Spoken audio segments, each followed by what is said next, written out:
264 sanso and channel 121 wa mo hwe Go TV no onsabekan ene anopay midfield action ene edin a edaso ene yawada November bosomeda etoso enso Efisa break up say don't ko bebo money entra na emfa gudi mu nsem no emro Kessben 3.3 92.9 Accra enso unsa ebeka na fi social media handles nyina unsa ebeka Kessben television na no pay multi TV decoder no yenye na eho sanso na digital television bia unsa ebeka anopa bia de bro agudi mu nsem Tony atrasi yenkwa ma no ni kakra na fe yenkwa hwe de ekoso enra nkofo akroso UEFA Champions League matches a koso animu ensem bebrebe Tony edini nyina enso Brian 0551599933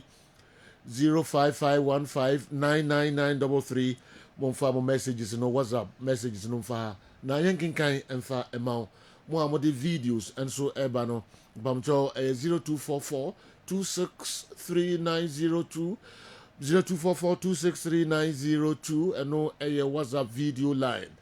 Sanso ana obetimi de afa 0593 0593 930110 0593 930110 and also a WhatsApp video line which me de our videos no be afaso abre money entra and then it will be emamo ye papa enye asakito akra ebefie na ya behwe de ekoso ewofie emra ya befa Africa na ya de ekoso Africa awa Mohammed ba betrase na enso odeni nyina ewonsem abrayen Tony Montana my emra ho na mehwe de wabobo no kakra de brayen George Akwasi Afriye say ohia introduction bia ewo Ghana football emu na papa yi di nsem bi atudwa ewo Kessben Media Kessben Sports so Ghana Football Association say omo a charge no omra emeyi nano section 11 2D of the GFA disciplinary code 2019 omo the age na so e de a charge papai na George Free ankasa nsemben na akokae ho charge kwa miki ba be trans ni nyina ibetie ni nyina na emu baako FF no age na so e match manipulation hun sense ma ko fa bae se results ni positions ni ade nyina no omo determine kra sana omo ya shasi abobo matches ni ade info and be this one dey be this one dey be him for the relegation omo kan nyina go kra sana hun sem no enso ashasi kra in some way na George edi etu dwafa match manipulations ho minimum crowd bit me take akra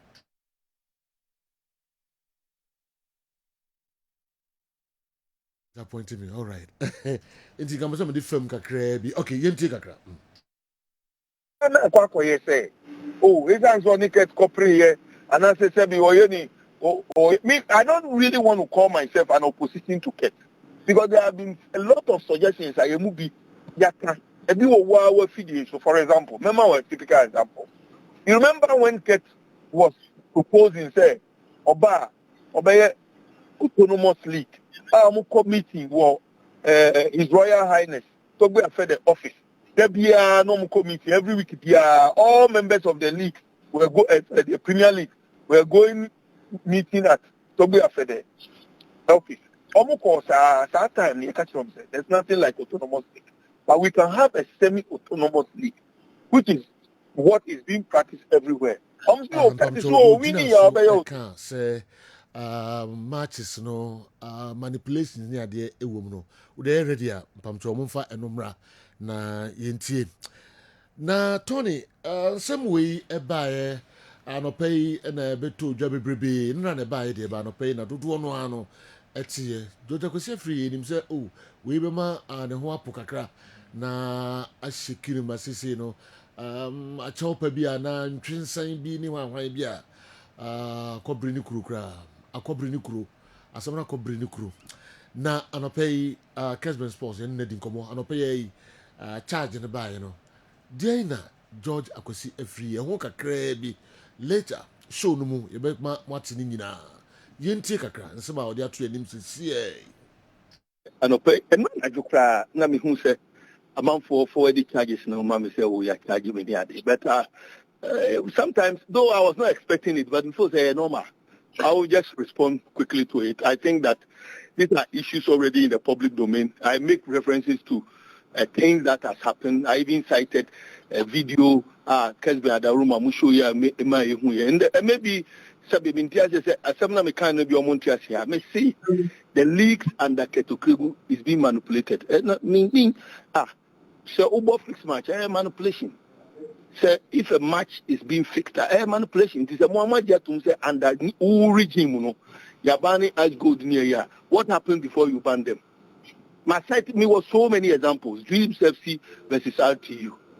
RTU the unregistered players travel all the way from Tamale. Any the president of the FA's team, whereas Unim say your league, he said your system needs here, no. Just by the push of the button, no, you can know players who are registered. Even me now, me know couple crab me press here, me who's team way, me call system, me who's players way, or me registered and now me registered. In the me, I don't see why even a team can travel all the way from Tamale, all the way to Akobo match, not score line, and stay in our books. If this is not manipulation, what is this? Oh, me say the prosecutor don't copy more ink because in the coming days, memo every day via memo be. What the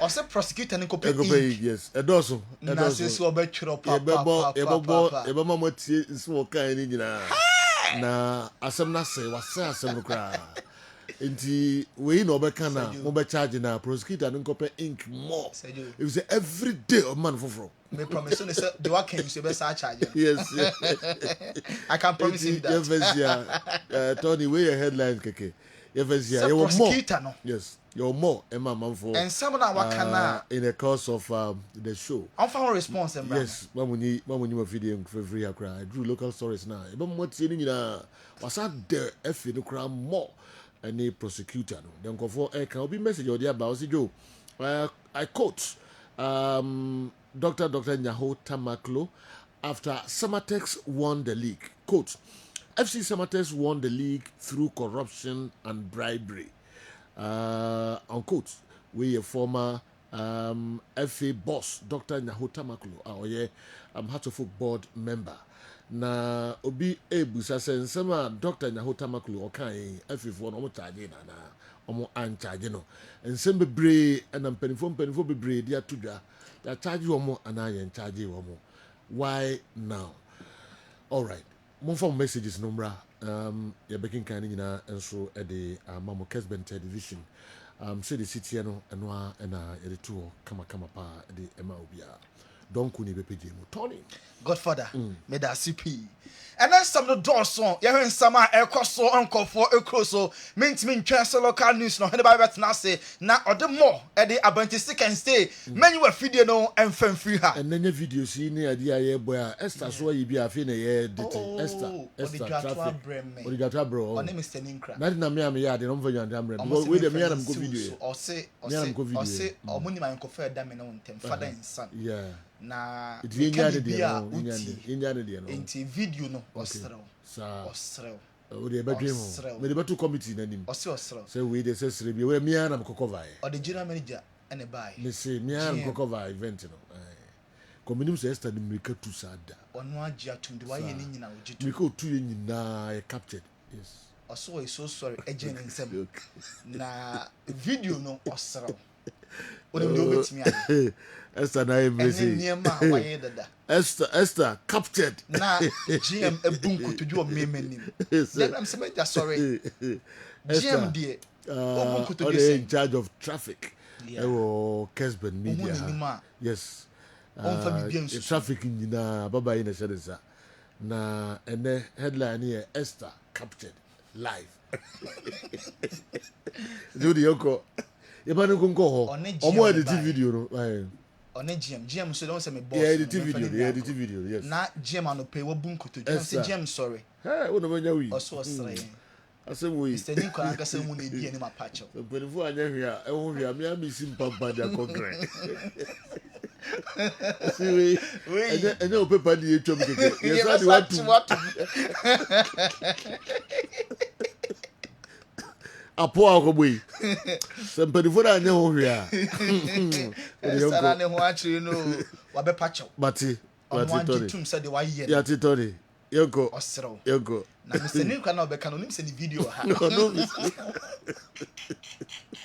yego GM no be pacho no ni video se good no Esther captured live graphic banner headline yego with that CP yeko amonane yen shase en free England said ne ebodum yenu e wo GF press conference omo hall hono ma Ghana in coach Otto Addo benemu yen squad for in double header AFCON qualifiers no sapepepe ne besi England ebo wana Lee Castle England interim manager January and new coach took over take over for now on one ebo adwuma ene about 2 p.m.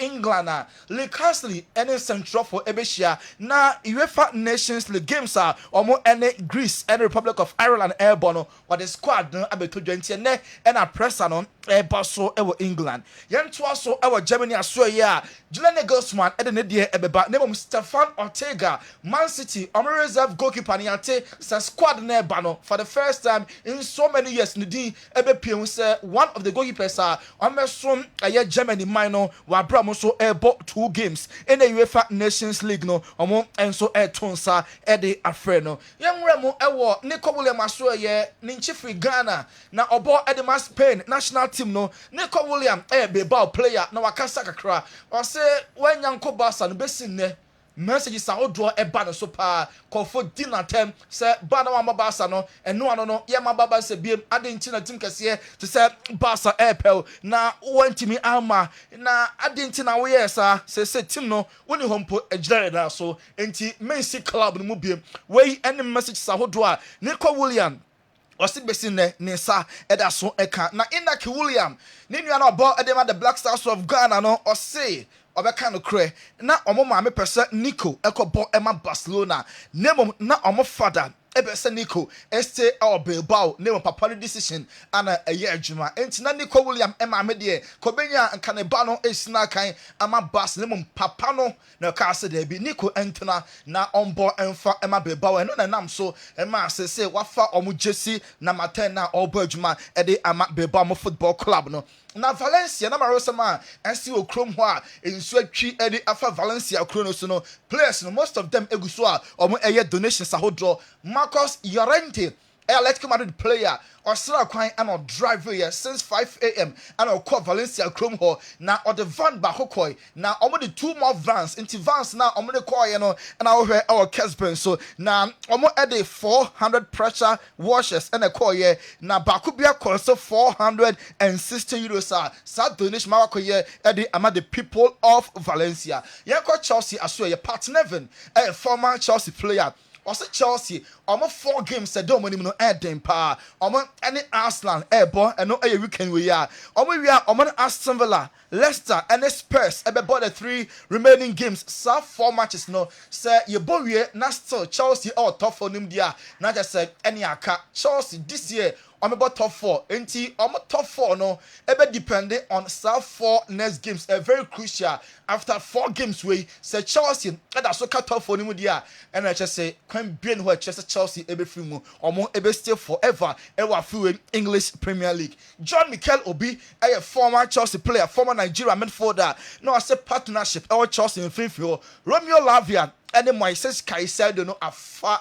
adwuma no esi a picky bruta or sa 2 plus na omo bom finfin na ehu na Enzo Fernandez no ohia say obe racing the game because a ball na sa 2 plus no airborne omo very very solid na balance on so e wo team ni mu we ene nsama Mikel Obi e de atudwa fa Caicedo and Romeo Lavia partnership our Chelsea omo finfin and Chelsea and Noah FC airborne in the Europa Conference League Enzo Maresca Chelsea manager or say enye fair to Christopher Nkunku onye number 9 nenso for so benya bia bonti na also mo born as a force now jitum say Sunday man no enkoy at a point boy no ontimi enjoy playing time ne nyina no ɔno nsɛm kakra ɛde to dwa Enzo Maresca ɛkasa.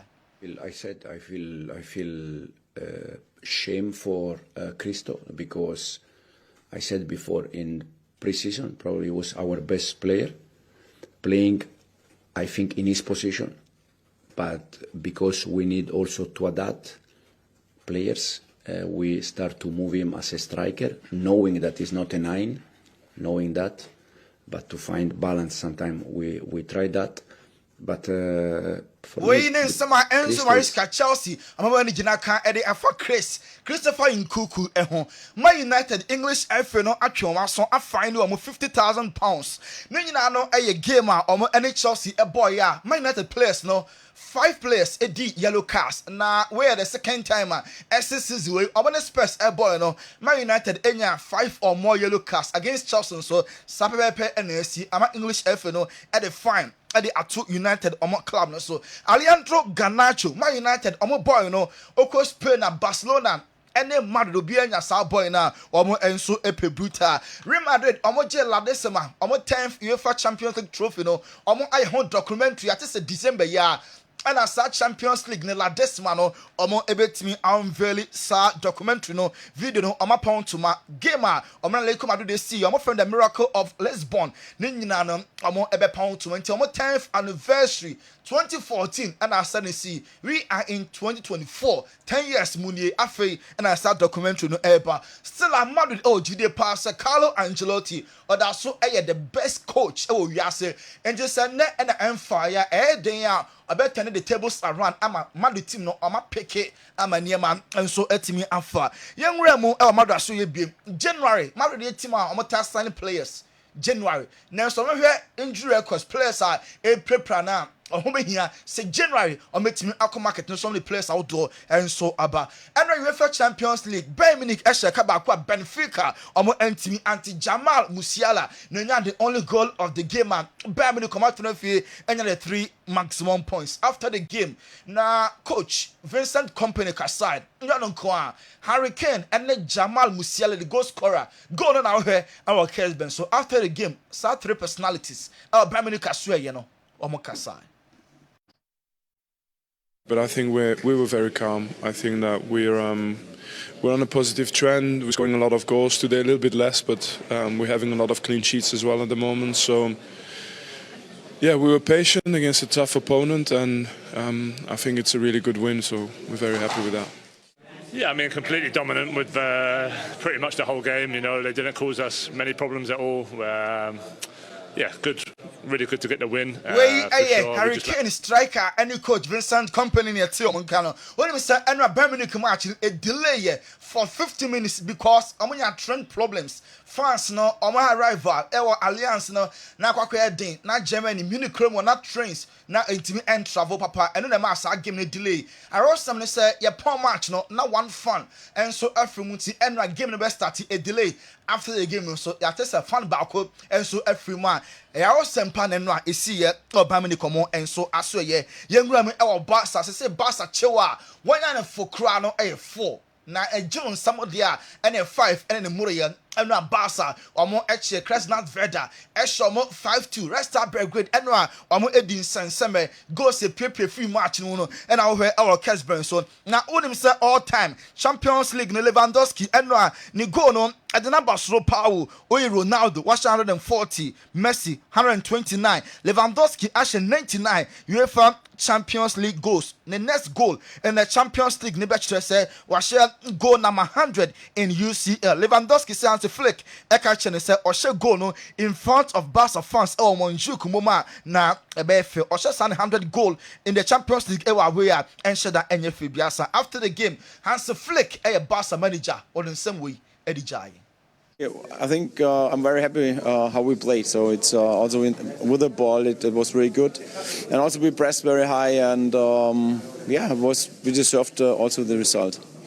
What do you think about the Red Star after the game? Well, Hans Flick, Jules Conde, a Barca defender, French Nino, honestly the kakra at the source. So says the Barca the a picky brutal. What show a 4-5 when you're for cry. I don't know. Now goes new flow to Jules Conde. At the message with my end on my hat trick of assist.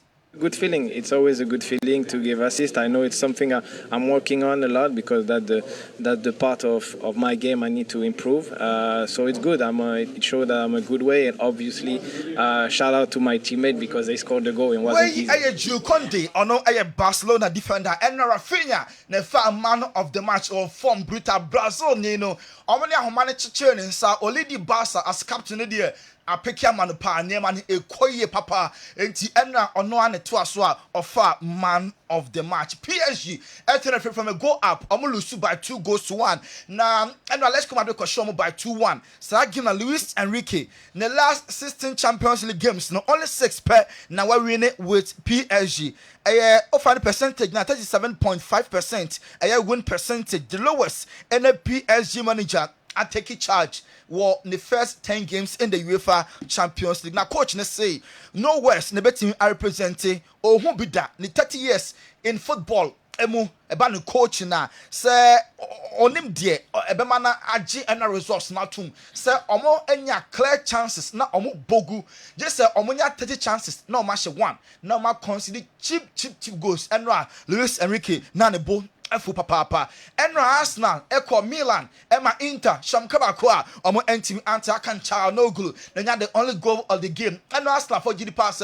boy ya wo hwe Mikel Merino goalkeeper Soma Clashino ni tipa na osanka referee je penalty. On the other hand etani ape na akwaje penalty mom e de tie Arsenal na Mikel Arteta onye happy cry enti 7 points and Arsenal Premier League no between almost and the leaders Liverpool Champions League so almost at 12 on the league table, back-to-back defeat for Arsenal in the Champions League and Koyikra and Jorginho and Gabriel Jesus and Jesus Maicon a former Inter Milan player Brazil and that obey the fellow Brazilians since Enra Mike on a day hoodie at the Akatani so former Inter player no and a Brazil for Gabriel Jesus and a Jorginho come honoma or Jesus at the man inti where a Jorginho Tamoban Gabriel Jesus just no or the man Jorginho dear and so now or the account God for other Roma yena we so na and call 4 crores on someone yen fancy Tony na emrefie emehwe the ekoso and so wa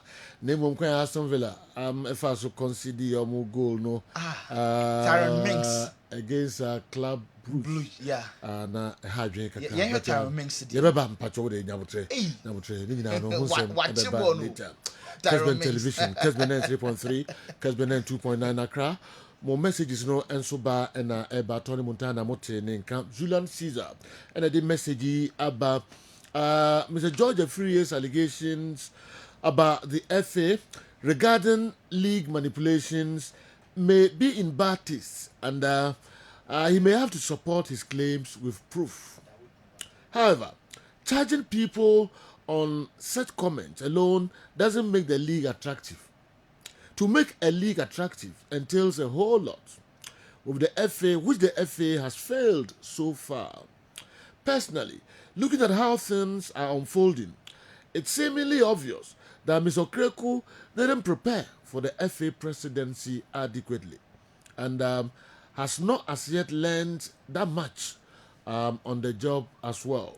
However, I think Mr. Friye can win the FA presidency only when he's ready to patch up with Mr. Kwesi Nyantakyi. No one should discount Mr. Nyantakyi's influence one bit.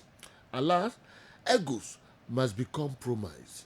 Anyway, where is Mr. Randy Abbey? We used to know. Where are Masters Fred Papo or Sai Palmer? Or they are also vindictive. Is Mr. Frank Nelson also not ripe for the FA job? Just asking unconventionally. Julian Caesar, Enediwe, and so Abraham. Oheneba Kwachi, Cologne, Germany, the way about the support from the GFA and other football stakeholders for Ket re-election highlights a deep-rooted issue within our nation. In any reputable institution, Keto Kreku will have stepped down by now due to the noticeable decline in standards. If he's honest with himself, he knows he hasn't left a meaningful impact.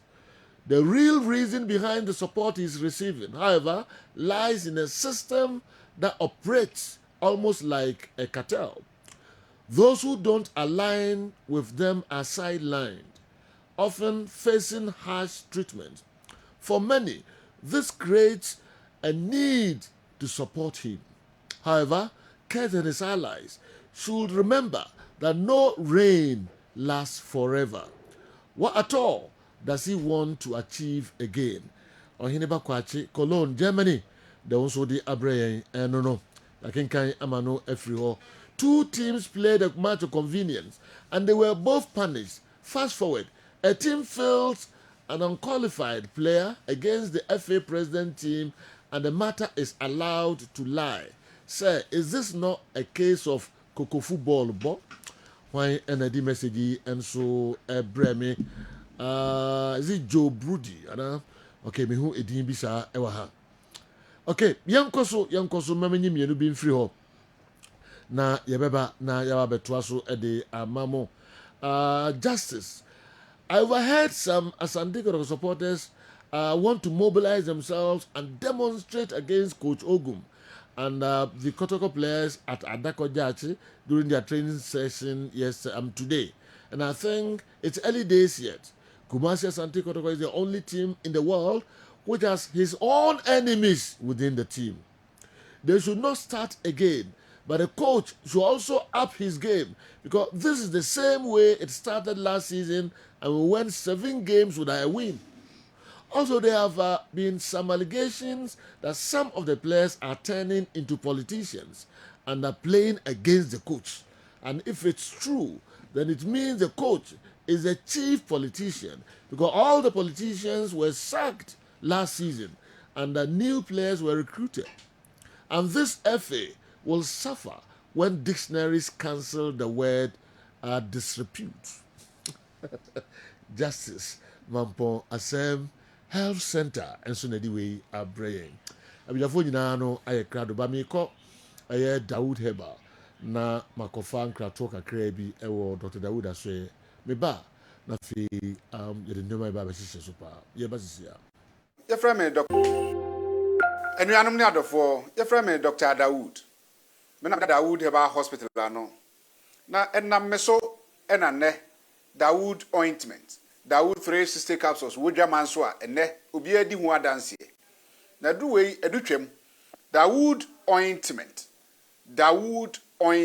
ɔse fatwi na ebekɔ ofa Dawood 360 capsules ɔse sisi na ade ewom na duro mienu wei ɛyɛ adwuma bom obi a osisi yɛ o yapa de obɛyɛ ne sɛ wo de Dawood ointment no etwi osisi na anopa ɛne anwumre a nansa bia no na wodi bia bɔ asawa wobetimi de atua wodware wi a fa Dawood ointment wo de te ne fa sra ta bre kro na no na wonom Dawood 360 capsules no anopa ene anwumre na danse na ba amane wo de enko na enko ti adanse ni bi Dawood ointment edrowe me straighten and welding the toda me po dwuma na me honam nyina me hu bibi enyi ba se minya sa Dawood ointment we na me twitwi a na anopa so minya Dawood 360 na me no mo ese kware me ye adwuma kra se kane no te do we de edima mama no be di so asema mama electrician na ye adwuma ekofia yentimi na Dawood ointment so ye adwuma na obra okoduru fia fa twitwi ade be che no na wo hwa ye dendendendendende Dawood ointment fa twi keke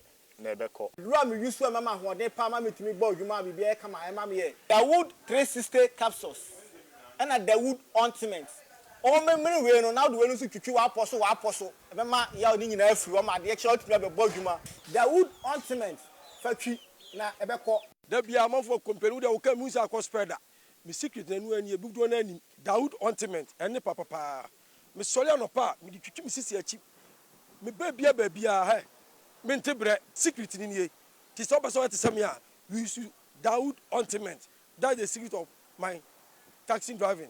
Me a transmission gearbox specialist. Ejuma mi ye.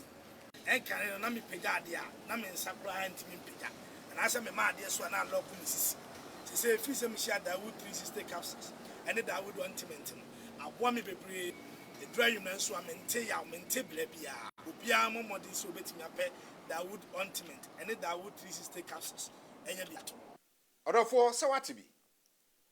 Aduro ya me ka ho asɛm no eno ho adanse ene wonom adi no ko pharmacy eben wo herbal shop eben wo na koto Dawood ointment Dawood 360 capsules na said the enkrofo di ho adanse no wo so be di ho adanse wo pese wo frɛ ya eno na wo screen ase no 0244 886437 na 020 168 1717 baby a yeton aduro wo man Ghana mu bia no wo de wura house pe Dawood ointment any Dawood 360 capsules.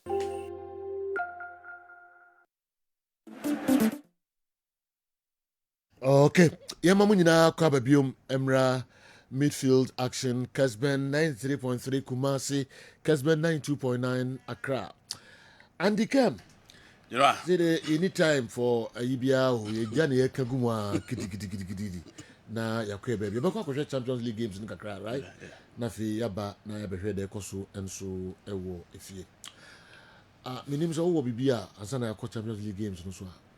And obviously I would love to address the issues of never quite and Julian since at the but me for okay, local stories. Yes. Okay, no problem. Foreign there straight away and UEFA Champions League, the review of what transpired yesterday. To me, I mean, go straight to there. Yeah, Yanko. Okay. Do you know, and UEFA Champions League second games they also now what a season Barcelona is having. No, Creo say. Obi or ye fan of Barcelona na di nim say Barca beat me and go to this level. But the doing of Hansi Flick, that's a same bibia Nenra game one more boy again. Barca are not just winning. Indeed. And Sergio, the good thing is that at least Yamal and Timmy and Shenra, but there's that consistency from Robert Lewandowski. Last season near Lewandowski achi say performance ni nkoye eti say the nim Lewandowski say and can a performance ne be kosoro ti say the previous years ni nim Barca de fan from Bayern Munich de ne bae now ye campaigner now she goes who feel the presence no link up it other air forwards because obi oni Lewandowski be anim say Lewandowski any player out the ball ne be ba beto no akoti to obi achi akache but oyobia or involve himself in play, he link up so well, or excellent movement, no sir add a lot to any place no anymore. And this season, Sir Daniel Omono and everybody the same thing, oh yeah. So sure that Rafinha the same thing, and Rafinha day in day out, one shot or assist, and now share, and Enra a man of the match performance. English Premier League no boy, and a dear Barco was free mopa, and the Marcello BS a year. Shooting and or one player uncharacteristically with a Brazilian forward baby utini piano osutu from afar and Barca once again etrese omo 4 to reckon with this season. Into Sevilla almost 5 be share Bayern Munich 4 be share Real Madrid 4 be share RCD Espanyol 3 and then Rajuna share 5 in the last 5 games. Barcelona shared 21 goals, and that is what you need from a well and attacking team. Barcelona, Barca anytime be a Champions League, you know, almost performing, no, not just who saw almost performance. They saw any domestically. They are not like Real Madrid. They are not like Liverpool. They are not like Juventus or AC Milan. Until this season, almost combining the performance, almost do La Liga, and almost say a year. The Champions League in the boom. Yeah, Bobo Hansi Flick and the charges now for that consistency. Arsenal Echo PM ewo the Giuseppe Meazza. Echo bo team a your friend International Milan. Now, you know, it was so clear. Say, Oshe Arsenal team now in the last few games almost struggles almost be picky. Inti new be a game almost the turning point. Newcastle United game no, a game a how omu yin and yama unko yam farmer. Playing against Inter Milan and check the performance. Inter so done a Champions League ma. Who saw team a team with huge experienced players and a well coached team and almost our options. Into share the young Arsenal side, how they will fare against Inter Milan because the last time they played a mature side in the Champions League was the game against Bayern Munich. PSG are more would be expected on betting with the amano. Into near how they will fare. But you know, and attack from Martinelli, Bukayo Saka, and Kai Havertz no Genoa. A war hat for an Italian back line of 5. Because you know them frails, Matteo Damien were top, Stefan De Vrij, Benjamin Pavard, and almost Abo Abrante Fen receive Bisek, the German international account. And you know with this attack there, so they can share a back line of 5 for you suffer. And obviously Inter Milan, it's me a winner by 1-0. In the second half, Omo defended Omo 1-0 now. But for me, they were the better side. Now Omo deserve to say Omo winning. And yema nko yem fama ATM. Inti time Omo kwa kopiem ewo eye Parc des Princesses no Genoa. Na ye hwe hawa enema betimi asan akọ e de amatima e frɛ no eye ATM because Omo tena fie ama Lille ba be hye Omo. Omo lusu to Benfica. Inti Omo kwa kopiem wo Parc des Princesses na be kɔ sei. Ye hwe PSG against PSV anko ye. Ye hwe PSG against Arsenal and also anko ye. It's playing against a team almost here matured. Experienced coach. No ye hwe how ane name to be see akọ e dia momo. But Sergio Enra Paris koto atene di kan Atletico Madrid equalize here and it was a game. Now who say chances wo mu bebrebe e di ma PSG. But Sergio when the ball no beto atena Asensio, Dembele, Bradley Barcola. And when the defense of Atletico Madrid ever omo elementa General Bradley Barcola moha. E o muso o manya Jose Maria Jimenez. Predicted Atletico. Yes, me predicted Atletico win. Yeah. Sergio, e o muso ATM enya Jose Maria Jimenez. O manya Abrantia ye friend Lenormand. Omo ball other vessel a converted pivot no mo na ba central defense. Any Clement Lenglet. It is also omo two center backs na nke moha. But unfortunately, PSG soon need that attack now. Ube expect so mubetim the Euroma created that chances no because Marcos Asensio any player only dealer na obejine di baby Dembele best ball ni baby bansa na obubi ache and you know Bradley Barcola mo de omo ha and omo midfield no the twist and turn and retentional play the doso inti ball na ekọ ni mo intimi nko kese but in all ATM mo kire say na omo ye purposeful and in the last minute obi anim say game ye wie no na ehun say Angel Correa a free a chira agino or the board about to them in the last minute. I'm Atletico Madrid winning by 2-1. All right, but we have goal now. Aston Villa, a concede here. Yeah. Goal no be na complaints are honey. Mikel Arteta also complains oh you be a brand member in Macoy and then say local no more. George Free instance need the FA reaction. Now no pay George as a kejagum no. That remains good in the yes. Interesting. But Ebiesida a referee. No, but the same referee that handle it. Yeah. In the Omuba come wrong because at the corner and see goalkeeper and a jai ball at the Amani defender. Okay? I play and I resume. Yes. No, no. They foul. Penalty. Mama Yenshi Emiliano Martinez to Taro Minks. No, yes. The referee say a penalty. Penalty. Yeah. And you know, so a penalty. Yes. Because play no, you start to play. And you see, be a ball no, be see, and a referee about Ben. Maybe on my close shot now, but who hit him now, you can still see it. I think that the referee was so right. Honestly, we named the batter remains in the trim. Because one baby, I born it down or the ball no a pass man and the one was half a ball across the brain is all pan to him. Then and then cause you the team. And normally footballers, they say with our few players starting in South. Yeah, it be SC there. Another one. Arsenal. Gabriel Migales. Yes. But we referee now General, I think the Arsenal referee was wrong. Yes. Yeah. The Arsenal referee was wrong. Okay. And the game has resumed. Too bad watch a ball. Minim de na 9 ho ye. Assembly. Odo 9 ebo alcohol na wo chi na go de na simpler. Obekoto do say players we obe no akotwa bet bi.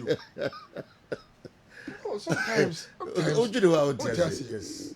We no akotwa bet bi say no be ye penalty. Wow.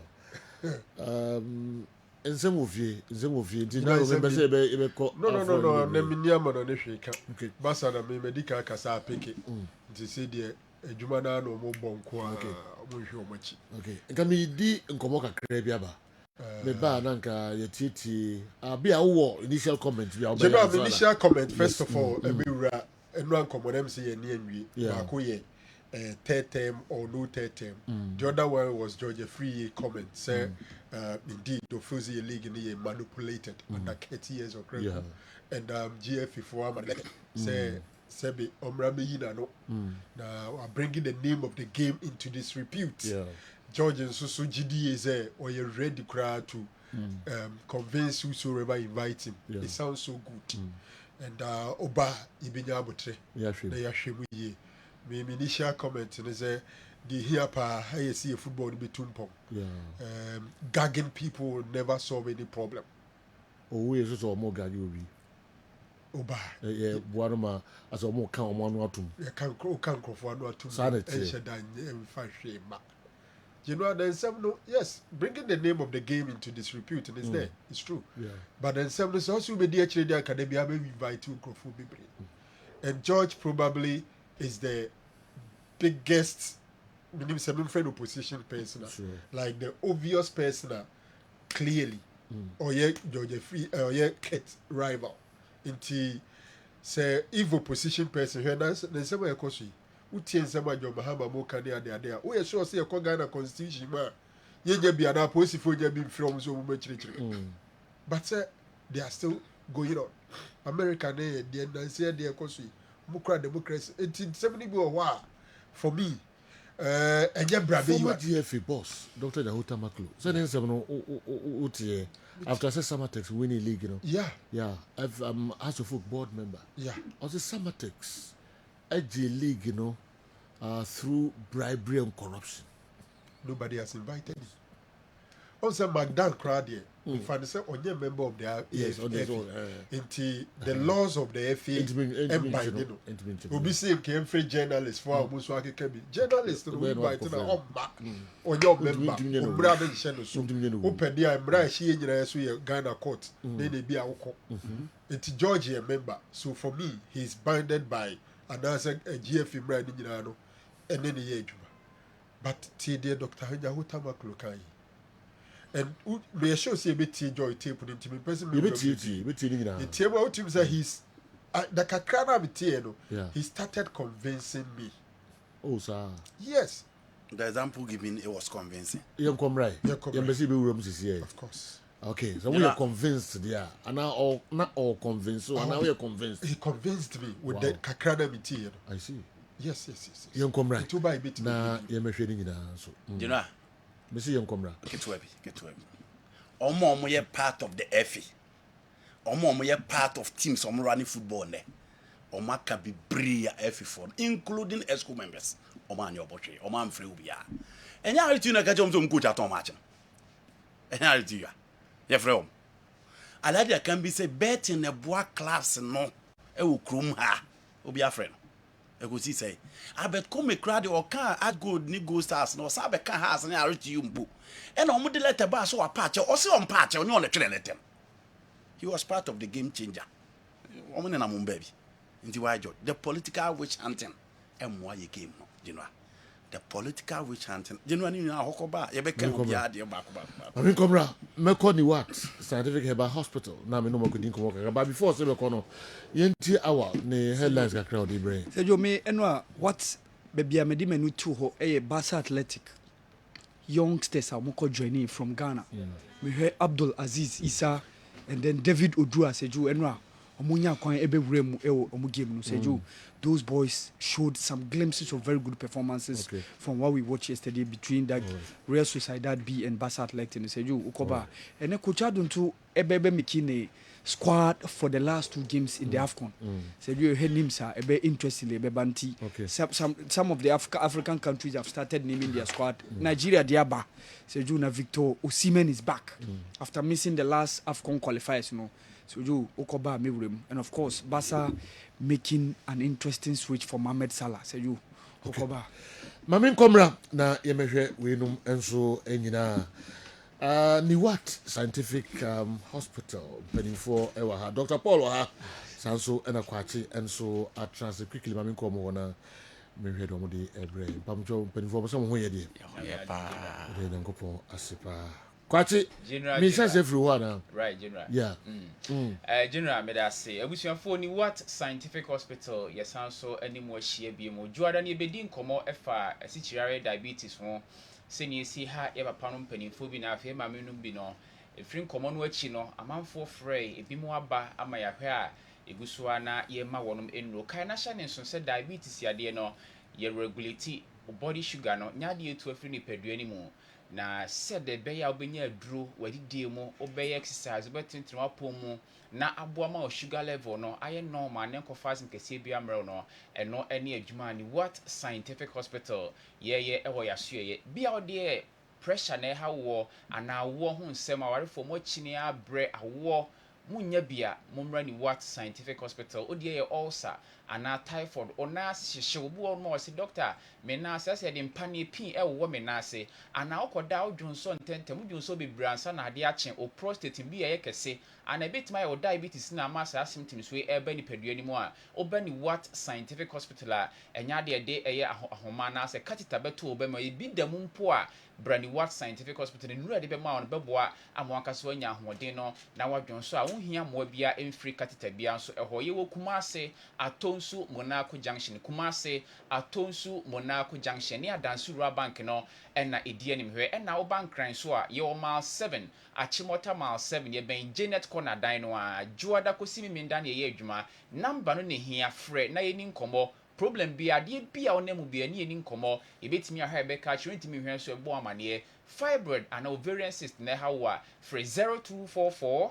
087687 0244 087687 0244 087687 Obani what scientific hospital a enye nimdie asebe nyakopon de amaye efa enhaban na afa bibidro ni ndie mu nkwa ne mom emfidie nwanwaso esare di dwuma no eya na emie danso efra ofro ho no mu a obu no boss doctor machinia babia makonyina menye lab da mepacho ye ha de ye be your lab say scan wo se etwe bibia wo se ye bia ne ho yare ni tiri so ne ho address e fatase de canon ye be ye ama won so wa ho to atimi aba na ene so Dr. Paul ha timi jema na fi doc nso odi ewura ehaban mu nimdi Dr. Paul Sergio yeah maintiwe yes Sergio besua de na me ba bia ma chia watie for makai o mo se omo ye discerning nti no betie program bi ti se Kessben Sports ha na disua na dos no steady pa de we and mo kasane ade to da via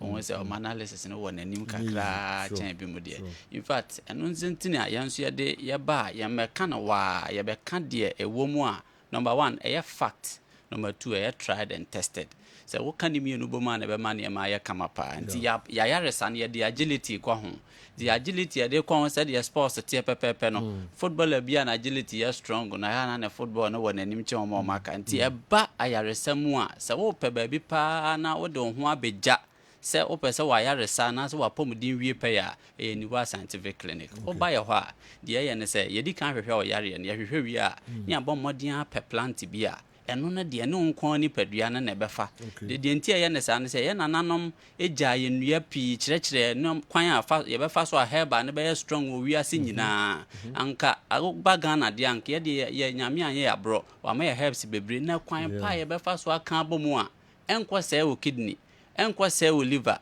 ense wani enko se ni padua kwa afoforo bi no enne ma ni wat dance no ntia de ye mfa ne sa se ye se ahaban we eye anasa haban we yenti yekeka mu no yehwe de be yama onko na onipadua odie ne no enuane no be na ne fa ansa na yama wafa nti enne mpese enema bebreba de be ye ba yesua no yesua bibi ketua bi fa multiple sclerosis ho ne link na up to kwan ya be fa so de mango haban e be ye sa de no multiple sclerosis okte se multiple sclerosis ani pa wo ho no ma o vision no eto da nya clear okọ hospital ni e check wani a yese wani no so ye okay sa no tumrika bra ni wa scientific clinic because ye ne be ya nya abota hwehwe ma akwa akodu stage bi say ye multiple sclerosis na affect no o de bia wonya balance nipa anam na onta anya balance once bi won say wa sheki kakra and no be hwehwe mu a yesenye stroke yesenye hypertension yesenye bibia be koma ya na multiple sclerosis sometimes so wo ho no ma say ona ase ay dududu ebi mu na ase timi ye namba na ase titreti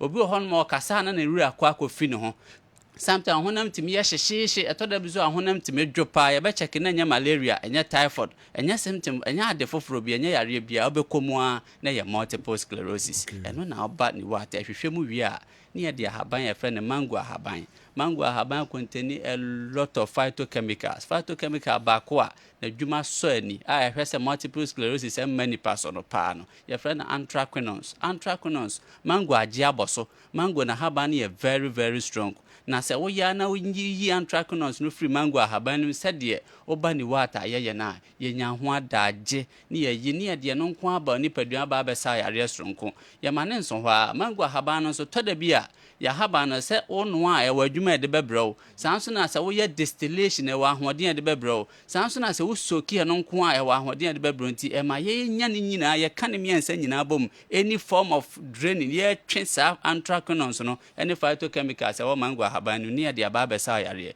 ye wi e ma ne nso ho a se de ma ka no o kidney ne ho hia ye nti ye sa yare a ni ye focus nso o kidney ho de ono ebebo ebeno de o ye distillation ebebo no nso ye sa ne ye be ye no nti ya yare sa eye stronko kra ye ma ne nsa nso ho a o oba multiple sclerosis and other diseases and nipa dodo na ata adwene hypertension ho aya na ne ye ma hye no na odwene stroke ho symptoms bebre ye ofie no aya na nya de ye adwene nanti ye ta de aduru a enne yare ne nse ne kan nipadua no ne ama yare na eni ho kra na akoba enne de odu ni what scientific clinic ayan hwehwe mu na dance no nti ye de mango ahaban keke kwan ye be fa so atwe anthraquinones na me dance so jo ene mpese ye ma atiefo o mani jepa just last 2 months na maami bia because of diabetes nti ne na ho nyina sei nipa mienu ba ko so breast cancer nti na waye surgery kura manasa yi afa ho na nsuo kakreba ekuro na ba etoda that treatment no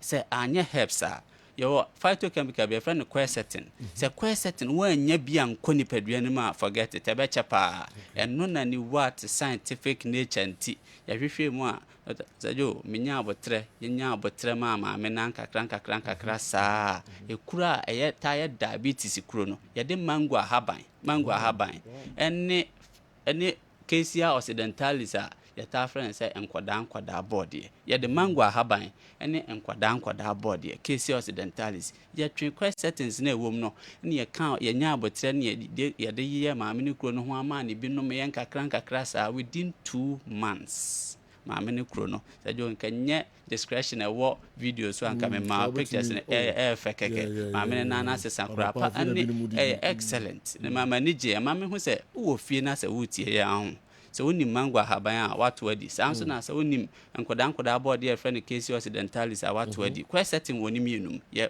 nua bi na meda ne juice nua bi pebi mienu na nua na meda ne juice wo problem bi ti se breast cancer ekuro ni wo ho sanso na wo problem bi ti se diabetes ekuro aye wache na ekuro bra aye kwankro na toda na nerves na tete ye fast na use quercetins a ye twe free enkoda board ye ene mango ahaban no na sha sese ono no mono ana ono nom sa obehu changes bi na obeda nyankopon se toda bi so a tumrika na bra ni wa scientific clinic kan ho ne hwehwe mu ma ebia na ade ne different ebi so kra na ade na wase ye bi kan ho na se de be ya o system no be wie pe kra ni what scientific clinic. Wow, kaka very well.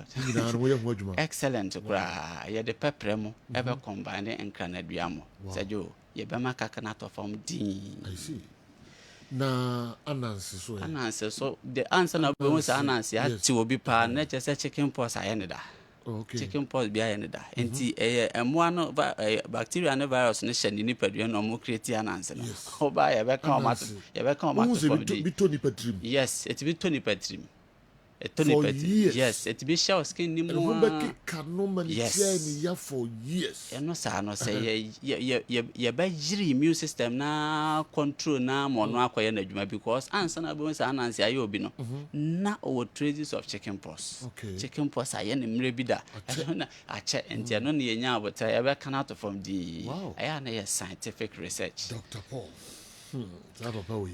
General. Yeah, kwachi. Enti ehu behia se yare bi e ha obia no odi etu na mo bra ni what scientific hospital ye de aka se oba na ebetimi aka e beka chiro ntimi hwen so a na yaka ama won so aso ate ebia na odi e pressure na e ha wo ana obu ono mo halitosis ukasa na pampan boni de akire obi frey o se ade ba ko e ha no pa ne se yare na tran ne so ache na nso anyi obi ama na nka nche ne yire mpo ne to no yire na ntimi anka nche ne se yare e wo so a wankasa e wo so no o nti se be pampan wo num ba omo a okasa kire omo no e no behu nti wa nya obi a oye ferefo opewa sempa no aye den obani what scientific hospital aye prekese ene de niema kakra ka ho na ye de atu halitosis na ase ama wo eye ulcer ana obu ono mo ade pressure se de maka no ana so obu ono mo a wo ho no mo abo nse wona ase otitriti ena fe prostate problem ye papa no okoda odwonso ntentem odwonso bibransa na ade ache ena infections yare ba ko a ye ne afiri pa no a eha especially youth no mrantie ne mabawa no eye infections oba enam nsanyare enso fita bi gu ni ade be ma akọ private a na enso fita bi fro be ma no ba hunu ne se wantu ho na montam a ebetima ha wawo ho nsem isn't infections say one of the causes ha awo pa obani what scientific hospital a enya brani adaje mfidie machines e wo honom no eno so bo anyi pa ena ye hono nya ba bi a ye spirituality and spiritualism ho o ma me na ye osa ye nya bi wo ho e hospital with machines mfidie ne de ye adwumanti no mo a mentality ne se obi na ye mo ne ade no emfasa ade ne ma ho ye Kumase Atonsu Monaco Junction Kumase Atonsu Monaco Junction ye ne Adansura Bank no ena edie nimhwe enkran so ye o mile 7 Achimota mile 7 ye ben Janet Corner dan no a Juwada kosi damemenda Mondays to Saturdays na ye adwuma betimi afren na ye din komo ahoma ya san WhatsApp e bia wutie free far away abrochire o man bia mu a wutie no obetimi na ye din komo WhatsApp voice note na so chat ya na ho nso ye din komo problem bia bi wa ko hospital ko diagnose wa ko ye lab wo ko twa scan ya de a fani nyina WhatsApp ye na abrochire fo no ye ni mu ni komo number na ye 0244 087687 0244 087687 0244 087687 General. Okay, you better must pa ni what Dr. Fo nyame nhyira no so na yarefo no enso yakopon so mo yare through ni what mo friend numbers no na mo ni omo eni enkomo na Dr. Paul eni ni dom ebetumi aboa mo pa what at all does Mr. Keto Kreku need the third term of office for to fix all Ghana's football problems? Abba, he should serve his 2 terms and leave. After all, we haven't seen much improvement in our game. Kwame Walcott, Santasi, new site. There also the Abremi and Anope Enono. It's not a shame this is happening. Okay, I'm saying Nidiano Ewo Enimu Eha.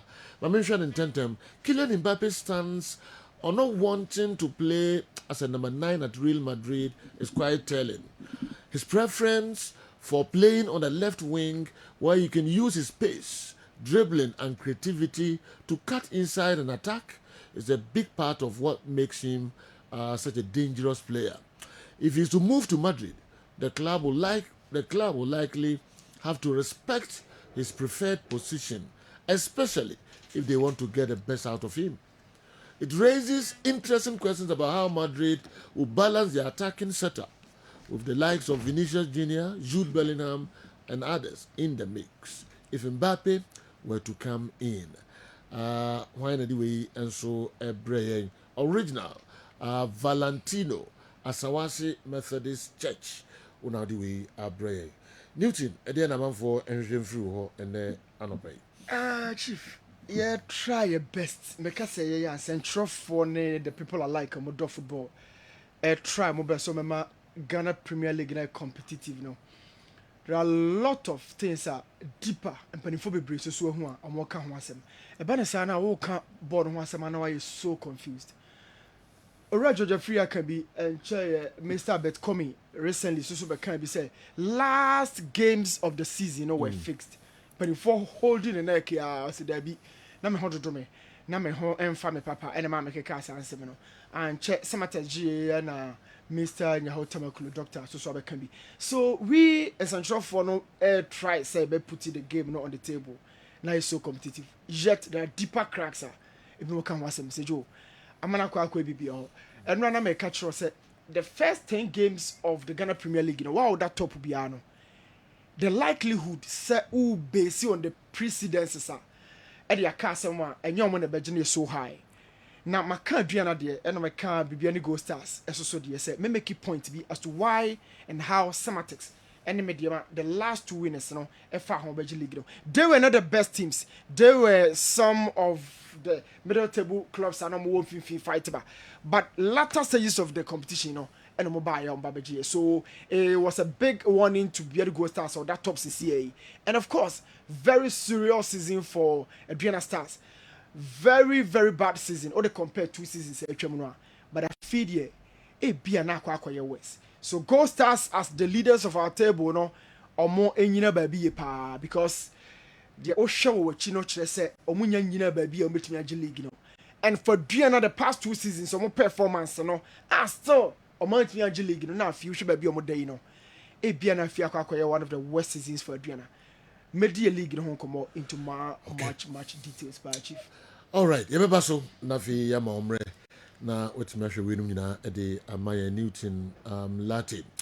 Is it the same George Free who led the Black Stars to their worst ever World Cup, whereby players were slapping management members? Mr. Co-efficient should give us a break. We don't have short memory. We remember when we used more than 1 year to play the league because of injunctions and people taking the FA to court during his time as the FA vice president. Where is Liberty Professionals? Alaji Tete left him. Gamba All Blacks and Ochiman Planet are nowhere to be found.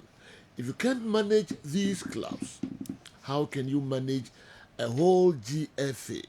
George Afriye is not an option to Ket Okreku. Manipulation of the league started from his era. We don't like Ket, but George is not an option. Why ena enso ediwe abreme mo de ba na mo de dino aka ho ama me Kofi Usu ena mehunu wo hanu I don't know se udino eno anu no a Kofi Usu una odiwe enso abreye. All right, yen komra na emehwe ni nyina. Okay, Coca-Cola do mu hia pa. Yes, General. Enti maminti o masem kakranza. Well, General, Coca-Cola says sabre a Coca-Cola original regular taste in 300 ml glass bottle no. Wama de aba edwaso enunti eni gadwin bia we bia no. Shane so the Coca-Cola ebe kwase Coke no bia enim. Na say no mo say original regular taste in 300 ml glass bottle no e wo dwaso. And no, wama sanso aye ne Fanta and then a Sprite and so into Coca-Cola Fanta Sprite 300 ml no say de 3 cedis 50 pesos 3 cedis 50 pesos and no t-shirt some na any gadwin bi akola ni kosko na to bi de ma no and sanso the Coca-Cola no and no ya fe ne pet no ketwa no and no so ewo e bottle no and no so ye de 6 Ghana cedis and in 2 ton was so Coca-Cola dear original taste General Coca-Cola original taste. Kwame wo kan nanka u show atre the omodeji 3 cedis 50 pesos okay. No and the omodeji 6 cedis no so products a dozen Coke sizes in the market no a dozen and wo kan ye hu sini city no e nyame bo a ochina bo ame na fabre na Coke de mi anka sakura me penu me manim pa me enu nkatie I had dream but Edenso all right. Awa Mohammed. Sergio. Mami mra ho na mechi de okay. Yeah, Sergio, enwa na coach Austin Eguavon ede ni 23-man squad for the final 2 games of the AFCON 2025 qualifiers. Na ye be board the last 2 games na say ye wi by nyame boa next week from Saturday Sunday they connect say 24 teams will be qualified for Nigeria based on how things pan out during our last 2 double header and then say baso after the 1-0 win against Libya ewo Uyo. Omo call the second leg in sesame is here. Amo monya 3 points, so they are now on 10 points. Omunya just a draw to make it. Inti eno on a squad nearby. But interestingly, Taiwo Awoniyi Dean Ephraim. And one of the guys who was also doing well for Sevilla, Mika the new guy Chidera Ejuke, ne Oni Kelechi Inyanachu, Ebe Munso, also one of the guys and Dean Enka squad. No, but Taiwo Awoniyi and Ephraim. But Victor Osimhen is back into the call-up. After the last 2 games na no double header no went me during that time no konya injury be or peki during one of the Galatasaray games inti ama went me anya konya amba. He's now back into the setup. Apart from him, Real Sociedad's Umar Sadiq also one of the guys Coach Austin Eguavo was very, very huge trust in that chap, Mika Omar Sadiq. Also, one of the guys Wababeka the squad. For Nigeria, they are done and dusted in this qualifiers year. So I see them qualifying. The last 2 games is against Benin. Mobebo ewo Ofueboanyi Stadium because Benin so omo home games ya bani omo se omo ntimi mo home, so they are playing home away from home. And then the last game omo beba at home against Rwanda. For them, they are through into the AFCON qualifiers. Of course, sport ewo Barcelona so they ababe tuja say men shade mo bia nya wawa. If they see Barca making a huge push for Mohamed Salah. Interestingly, Salah contract ebeba na wiye after the close of this season. Yet say even season mabesha say Al Ittihad omo Saudi Arabia Pro League no na they were searching for his signature. Ebe de chire kakra wentimi anko e na watoa so oboma Liverpool. Last month, ebe told you say PSG so are nursing an ambition of bringing him ewo the Parc des Princes. They don't want him to leave Europe and join the Gulf region. Interestingly, Barcelona so said you omo potential target no ababe told you say Mohamed Salah and a sport and a ababe told you say who said Salah Barcelona make a push for the Egyptian king as said you me mani nye ubia wawa ena wanko kanu to just say Ademola Lookman deserves to win the Africa Player of the Year. Nyame boa next month 16th of December and at the awards event no ebe baso Marrakesh in Morocco. That's where we are going to crown our best players from the women, the men, the young and the goalkeepers and the likes. No, or no to Nadjin, I think say he really deserves it based on the performance I done and yeah, dear be quite bear too much of things among for bear controversial with regards to what he say regarding say Ademola Lookman deserves to win the Africa Player of the Year. So you know, I was so happy seeing David Odru and then Abdul Aziz Issa being introduced in Barcelona Athletic. Omo game na omo boy 1-1 draw against Real Sociedad B. We say omo na mo documentations and some kakra by they came to Ghana and sorted all those installs and then went again. Last week they played against one of the teams, Segovia Gimnastica, but they were all on the bench and they were not brought up. But they both of them.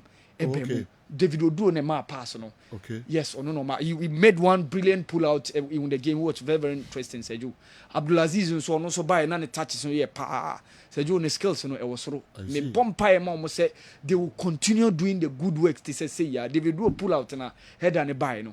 And then Aziz also gave some glimpses of very, very brilliant performance. Seju and in the game no and you be so follow moi. Pull out from the David left. David Odu. Yes. David Odu, the Accra Lions. Can we see that again? Yeah. Oh no, make it pull out. No. I see. And then that header. No. Before that, way a penalty. They can buy the pull out. Our ma omo heady man. Zeju eno Aziz in touch and so ne pa. He was very next good. I know why in the year. Na omo touches na de ni na why en ho adwuma now they are brain nti wo kan say na ayifo no mre omo nya sa videos no Matuasi Odru and the other guy Abdulaziz omo touches ni na no because for these guys from straight from DPL to Barcelona it's not easy and that's some keto akra when na me hwe bi no players am be free GPL no mu street akowura 5 major leagues no mu so na me hwe because e see other places why not Ghana yemfa ebibia ntai omachi branching into me and Masro and Mayen okay Kwa miki the local stories no ebebre na awa obeso de bi so so. Yeah, kitwa bi un say eno Donald Trump a win election no. Yeah. Un so no so a strong golfer. Or around 15 golf pitches said across the world. Wow. And Obekaya last 2 years Chinua will be by between PGA or organizing golf no. And Saudi Arabia how they want to pick up sports somebody almost so tiomo for an LIV golf program be as a Joe a rival the PGA no. Yeah. So mo twetwe okay at a point in time no money Tiger Woods mu nyina kasa say omombebo pick they push the amount of money say Joe hundreds of millions of dollars into that LIV program no. So you know Rory McIlroy golf big superstar say or expect say based on how interested the president-elect of United States, Donald Trump, solve those issues and that rift na so Trump will retire it is there, but also a very huge supporter and a huge fan of golf because on one kasa or you be a participate. Panti, you had dear Mr. McRoy a kind say whether say a bit me abaswa because those Saudi Arabians when discover mopa mobetio muntem. So ebe ma rift ebe down mun temper because you saw say some of the other superstars were leaving PGA to join LIV owing to that huge amount of money the Saudi Arabia football almost sport federation no put in to make sure some make sports washing and bring sports limelight mukrum. So Rory McIlroy is Ocean say the president-elect Donald Trump beat me solve that rift no. Donald Trump. U.S. President-elect. Wow. Is Mr. Osai Palmer eligible to contest for next GFA presidential elections? Like seriously, our football now needs those who can think outside the box because things are really falling apart. But I blame the so-called football people because they are indecisive. People like Stephen Appiah, Samuajan, and Sule Muntari always fight for players, and they should be part of the GFA. Though Osei Kufuor, Sami Tuga disappointed us because I thought he was coming to make the Black Stars better, not knowing he came for just $100,000. And if he's Sunya Zongo, and anyway, a bread. I want tree abundance, papa. Okay, and if he and I can't wait. I want to know. Also, insinuation. All right. If okay, Mamini, COVID everywhere. That's why I'm making fire local stories, Emre straight away. What George Free is doing is very shameful. So because he's not succeeded, he hasn't succeeded in getting the FA president position. He has to destroy the integrity of the whole association. That is selfish behavior. It's typical of let me spoil the system if I don't get my way. Was were matches of convenience not played in any division during his tenure as the FA vice president? If others have said similar things as George Afriyie said, and they were not invited or ignored, it doesn't make it right for George Afriyie to come out with such outrageous allegations. When we keep doing such comparison, then there will be lawlessness in every society or group of people. People have been charged with contempt in court, but meanwhile others say same things but not charged with contempt by courts. And it doesn't mean those not invited were right or above the law. Kofi, anyway, a free kaswa and so a bread. Kofi onim equality before the law. You know, Kofi onim equality before the law. If there's equality before the law, I didn't know we can't ignore. In any society where there's equality before the law, you know, obia ya bonia ya samon. Not the ose mre ose the nefase the nafaso. You don't ignore people because they belong to your camp. In any case, George Afriyie has some kind of destroy. People within the FA, I can West. Almost the end of the year destroy because they were part of it. Those are the people that are running the same Ghana Premier League clubs. Almost can West. Almost board members, management members, club CEOs, club management. It be to the level that almost coach a match. those people are working freely. Those people have not destroyed our football. You know, Momon destroy your football. Albert Kome said, letter no on a tray. He denied the letter. According to Ghana Soccer Net. Omon destroy football. But Obi or Theatre only Premier League club on the destroy. What happened to those people? On Monsobeka say matches na ye born face matches betting. Loziko timakunya ya aso. Yeah. And no say match na bechem ni adua na boy and one one tiny players na say wan hu niam ayi. To kro hwem, what happened to that game? He is an ESCO member. Na you know oba ba be kasa asimu ya an ESCO member. Asimu ya what microphone tin oba be kasa asimu say match na okoboy or na when wan hu niam ayi. Die bi na pesoti. You know die bi no bi pesoti. Okay. Mami komra, o de me nkoti stories ni ye minim naro uti kofisu de ode bae na uti ni ya na min sisu bio ansana what no make you come what Ojefirie is doing is very shameful. So because he hasn't succeeded in getting the FA president position, he has to destroy the integrity of the whole association. That is selfish behavior. It's typical of let me spoil the system if I don't get my way. Were matches of convenience not played in any division during his tenure as FA vice president?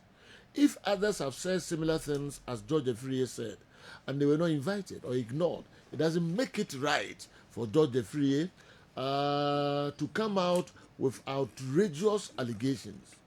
When we keep doing such comparisons, then there will be lawlessness in every society or group. People have been charged with contempt in court. Meanwhile, others say same things, but not charged with contempt by courts. And it doesn't mean those not invited were right or above the law. Kofi Kaswa.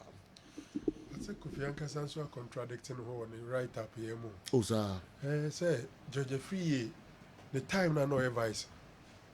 Na matches of convenience and Koswana and Obeka needy. Indirectly, Kofi so catch and also say the fact will be a can be na yan charging and say Ubika na my in charging. Okay.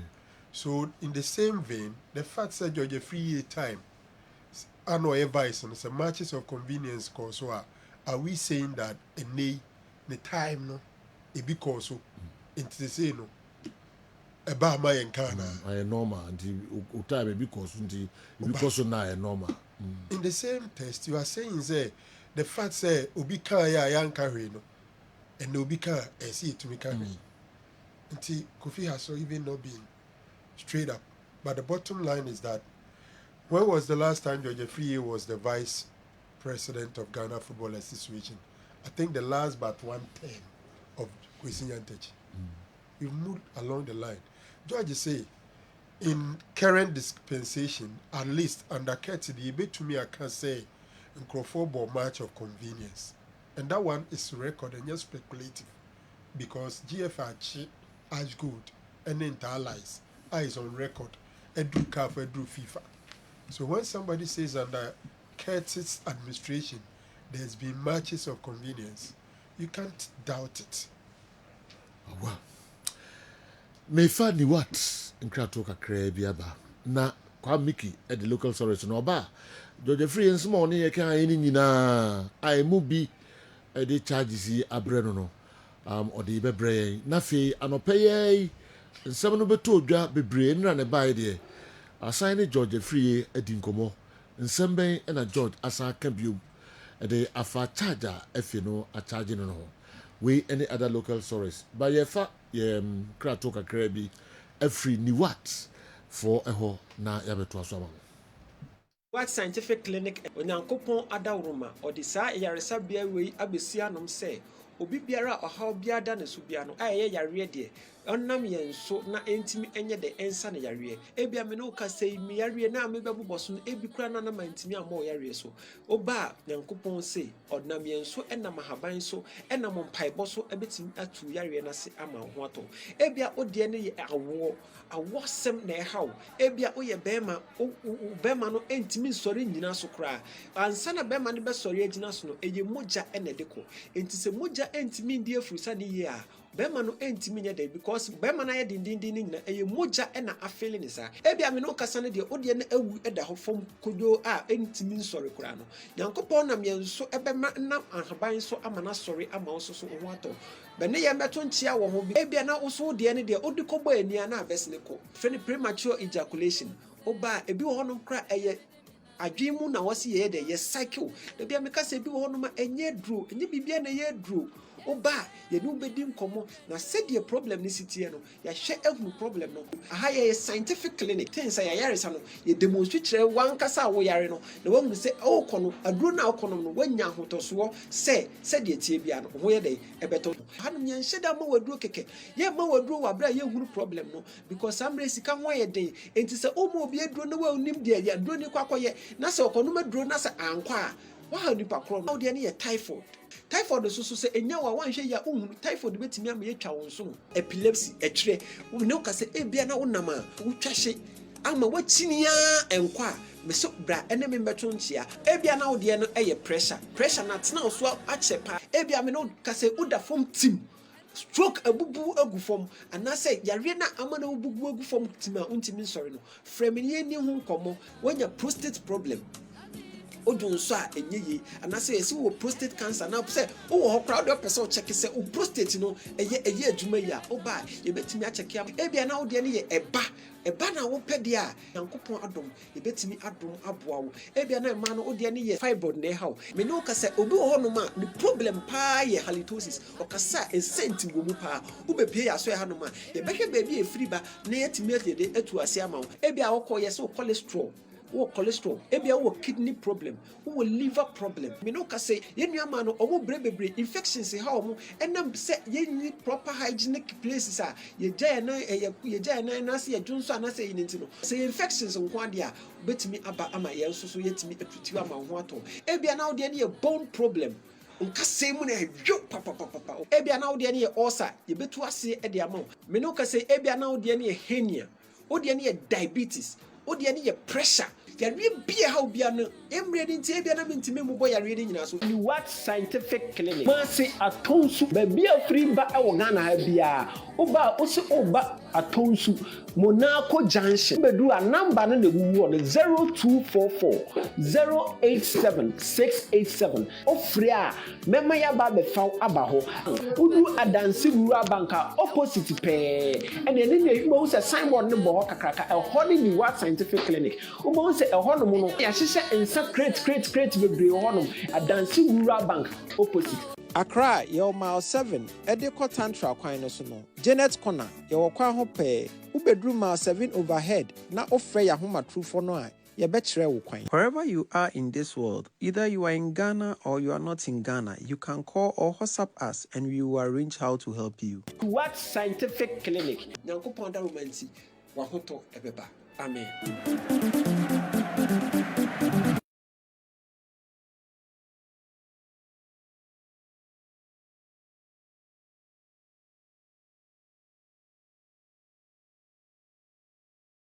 Yemamu nyina akwa ba na fe yemfa local stories no ento so emamo please catch problem. It's like what the Niwat doctor just highlighted. If you have mouth odor, it's difficult for you yourself to identify it. But catch problem is that experts keep telling him, yet he is adamant. Lack of knowledge, my people perish.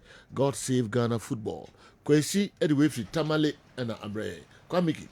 What enra na yene eyowra George akwese frie edi nkomo de efa nsem bebre hu de dikan yebusan se sebre Ghana Football Association no mo consider me propose la come FIFA and say FIFA kran no e confirm say 3 times no e was second ESO kreko ejefe president no I was say utimi call for the third term no enu ntom de ba congress na dwenkyere e wo ho ne sei eno se third term de wo me de ba na omo de congress a omo be oppose enya dia omo be gia tum da because on ket iyo se krokno o kan wo bi na mmiri bi atwam wo mama je so omo de ba but sorry general samye mo bia enko 3 times inti sabro de o de ba omo be oppose me market say proposal manfo bi na say omo try say omo pushing around no but yɛfiri baabi na ɛba nka obi bɛka sɛ nka ɛnyɛ bɔne in the past no sɛbe third term no na ɛwɔ hɔ under the Laka no we had a third term arrangement Infantino by both FIFA statutes and any CAF statutes allow the third term but here Musa say they intend strictly 2 terms in our statutes because we had the opportunity to make it 3 terms when the normalization committee was putting the statutes together. There was that opportunity because but in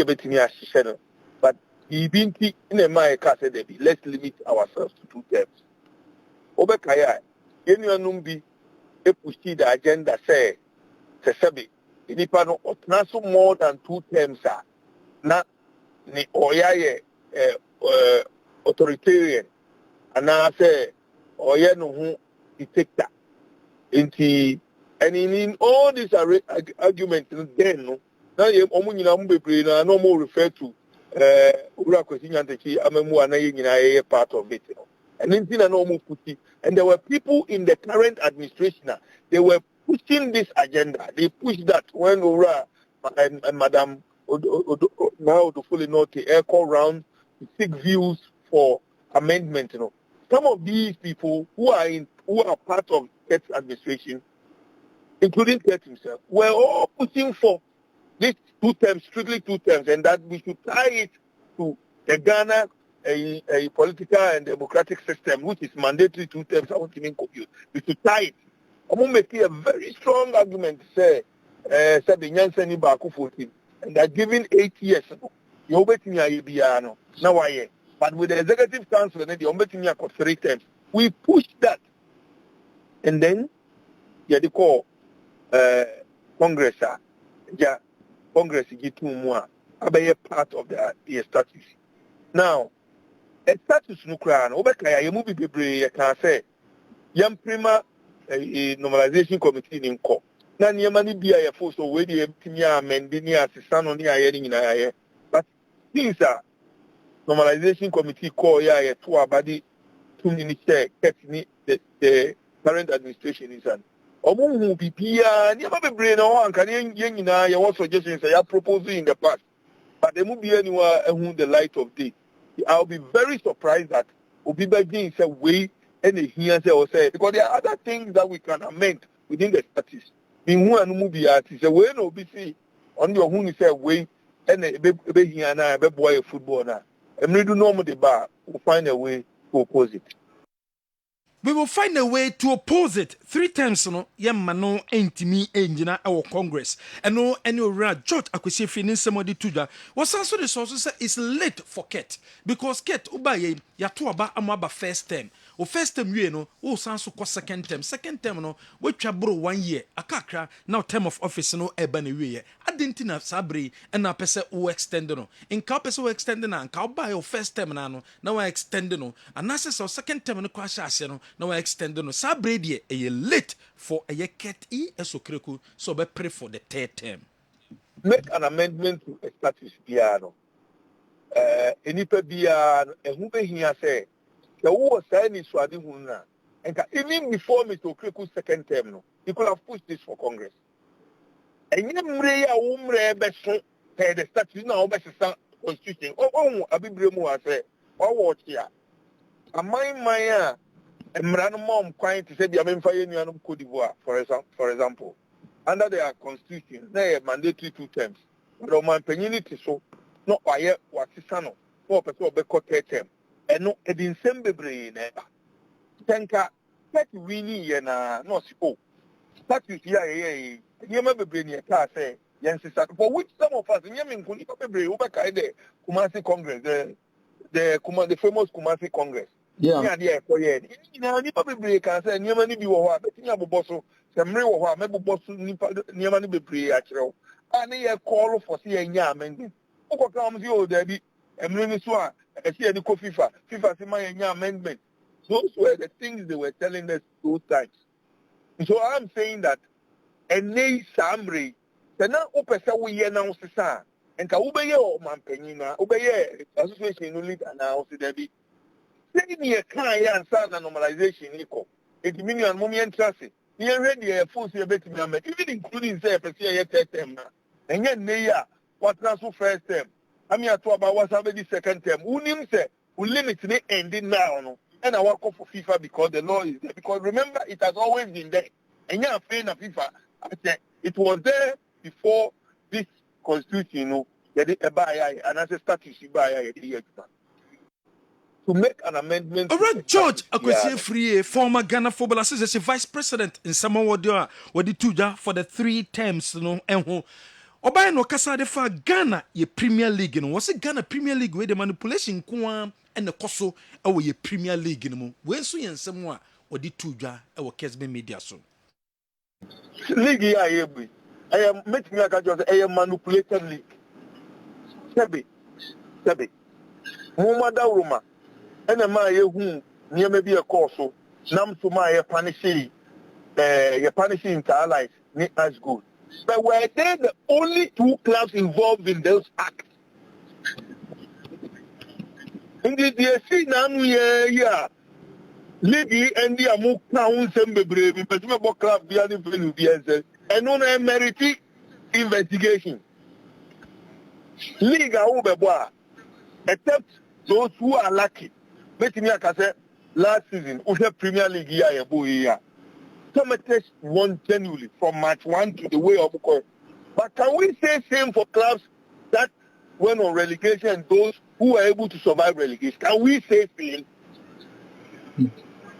FA Cup, King Faisal, Niamey Koso. Can we say same? Can we really say that this league is a league and legitimately be a course to be a completely tainted league? League here, I am making like a manipulated league. Was the league manipulated? Or we no sense league ya boy a dented league. Not to say league no a few ho. Na jeno we yen sama George Akwesi Free edi tuja e de efa Ghana league no ho. Premier League no ho. Eno na nam so ma Ghana Football Association o ma charge no so mu gidie se sansem o kan ye die. Enye nsempa. Charge no a wo mo de ato no so nie. Anopay ene ebusa se Owura George Akwesi Free won saka charge sheet from the GFA. Na wo se ai ne saka ka sa charge sheet no na fe pa na. Eye ne de se GFA na charge no ebe boa ama ye football no sanity abemu ye pa. George Akwesi Free. Cleaning corruption from the league. Into the way charge, there be on charge biano. Some catch them. And then I've said it on one of the networks. Say, in fact, even a bedroom will be a special prosecutor, information because meaning people club owners a friend, the referees manager. You bet call for his phone records. You bet call for the phone records. Club owners phone numbers anytime someone from you so they want it. So opinion, you know, yeah, ready. We are ready to help. This is just good morning. Yeah, I know. And I just cry. Na me who say amount for the charges. No, mommy say we are charging me there. But sometimes, though I was not expecting it, but before say normal, I will just respond quickly to it. I think that these are issues already in the public domain. I make references to things that has happened. I even cited a video. Kessben Adaruma Musho ya and maybe Sabi Bintia said Asamna Mekano be Montias here. May see the leagues under Ketokrigu is being manipulated. So Ubo fix match, manipulation. So if a match is being fixed, manipulation. It is a Muhammad Yatum say under new regime, Yabani as good near ya. What happened before you ban them? My site me was so many examples. Dreams FC versus RTU. RTU, the unregistered players travel all the way from Tamale, and the president of the FA's team, whereas Unim say, your league, he said your system is here, just by the push of the button, no, you can know players who are registered. Even me, I know, team with. We call system who's all players we are registered and now we are registered. In the me, I don't see why even a team can travel all the way from Tamale all the way to Akobo match, not score line and stay in our books. If this is not manipulation, what is this? Oh, me say the prosecutor and uncle more ink because in the coming days, memo every day, yeah, memo be. And so the setting in a bois said the big cleaning system, and the bois said the big cleaning corruption from the league. Into the way any almost charge, there be on charge Biano. Some catch them, and then I've said it on one of the networks. Say, if I even a bedroom, maybe I have a special prosecutor, information, because meaning people, club owners, a friend, the referees manager, you bet quarrel for his phone records. You better call for the phone records. Club owners' phone numbers any time someone from you so they want it. So open I know yeah, ready. We are ready to help. This is just the beginning. We are ready every day and every week that an issue crop up. Army one who information no. All right, George Akwesi free a response after ya charge no by the Ghana Football Association. No, na je no we Premier League Division 1 so okay bi fa ho. O se Division 1 so ehon so enye said da ho sa o nyema koso ho pa. DOL Division 1 so promotion any demotion nyina no kasa de fa ho. Ajukra na me hu se amount for the charges no ma me say we are charging me there. But sometimes in zone 2 of last season, for example, let me monitor zone 2 of Division 1. Yeah, me we say team B, any team B bobo. Scoreline was 1-0 in favor of Sefi All Stars. Match, first half the referee zone team in debut. But then security strap. Near postpone match and the next day. Both teams agree. Next day referee name near by point now has been awarded with more protesting the points now. And all of a sudden a team must qualify at all costs to the premiership because it's any way. Who better now league the way you better man for being confident in your league, not in the Sika Babiship. In zone 2 of last season, for example. Let me monitor. Some George Akwesi free odi tuja fa Division 1 enso ho. Na general beka Alpha Media for me the krata be tuja. Se sabre wo amunim na Ghana ye Premier League sabre ye yi anase wo mu etwa manfo ehwe bi no. Wo awunim na empono o pese befa kuntuna se wo ye YouTuber, wo ye television station, wo ye individual na bekwa akotwa match ni bi no. Wo mu no bedi no nyono. Apart from no so wo ye obi a na pese otwa Ghana Premier League ni bia. E wo so consult wo mo Alpha Media for na wo mutimi no transe no mutimi no di nkomo general krata iba Ghana Football Association womenye happy cra with sakrata Alpha Media edeba because clubs no ema GFA the pressure say hey na maton television right e de ama Alpha for abra mon kanche ye Premier League clubs no sika say ene wom ene nam so ema GFA na contact Alpha Media for say sakrata me de ba e de enye ne kwan so ano no say even pono so munyo mu di nkomo na enwie payo a wo mu ni right so metro sakrata ne de aba e wo say GFA no ene de krata ba bonten ebe chechem say no television right no ye de ma Alpha Media for enunti obi a wo ho kwan se obetimi akwa anase obi a wo ho kwan obi ni kwan so be kwakotwa matches ni bi nemom enye mo Alpha for ena mbeba bonten na matimi ede eye krata ba bonten so mo obi enkotwa ntimi ka say enya de GF no wo mo ni gye ho ba GF no kyeremu a enche bia wo mo the details about eye Ghana television right for the Premier League no wo de baba abetudwa mo biehu se de city but for now there nsemo eba ya ne de nya de wo mani gye ho na gye no right ni ma Alpha for Debbie right Debbie na dey denominate na mamenkan asemo a mebisa ya no penyin na odan no edi maame what said the GFA will make a definitive statement on this arrangement in due course. Do the right na ma Alpha any globe near mama canana omo Debbie eno mu yi do bia bet me yi omo kwan so munyi but omo ton television right and fam kwame omo the right amount Debbie now omo kwan na dey two different things person chim say omo e a non-exclusive rights because a man exclusive writer eno de ohun kwan so si obi a kwan from say obetwa bi and it me right that right na be any exclusive eno de part of the right no still organizers no no so bit mama obi for right ni bi nti ebisa so mo right untumi nka say yes if they have not given them right okay any exclusive right they have not given them exclusive right into no what side the na me kan say in due course on be announce arrangement with yebeba na ebehwe nsemi na enso emu if they've not been given that statement no say in due course so the GFA will make a definitive statement on this arrangement in due course.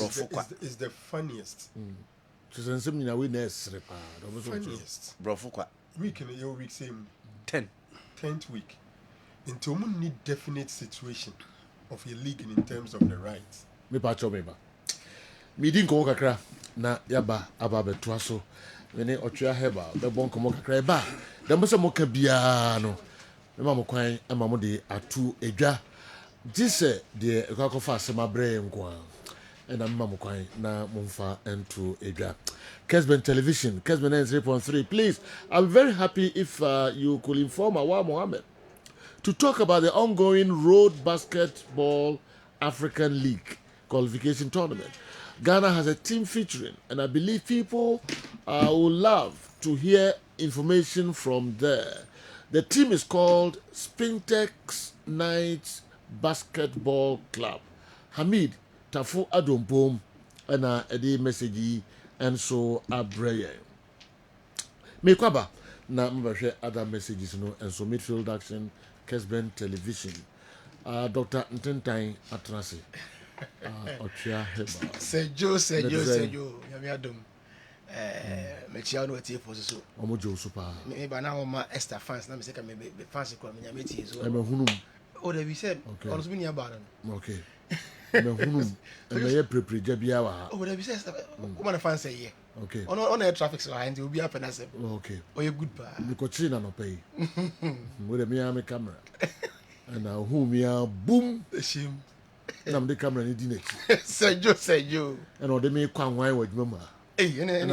Me cover the whole nyina. Sejo. Na me free wa na say omo bizani nkradi animu no. Omo ko chewa omo de chewa pa de ade am say. You show no house mess. Video kura ko to the committee na edwin ho. Sejo. Akure ma ohu mi o dwane ye no. Omechi simple. Sejo. Okay, me nti we. Sejo bi da se na anope so me papa. Wasi mi nchia o man. Me am papa o me. Okay. Obeni kwadwo mensa. O ma se edi bi nso. To wasi de bia wotio. Na ka de ba kope na wonya ma no. Meye. Wasi abi funi no ultimate free bi. Munye pro ne kana sem. Sebe ya ni sabeka. Because pato no mbeji afa. Na makenka on messages ni ade nyina videos no ha so message telecom. Wasi wo twro yi bia sala no nkama no.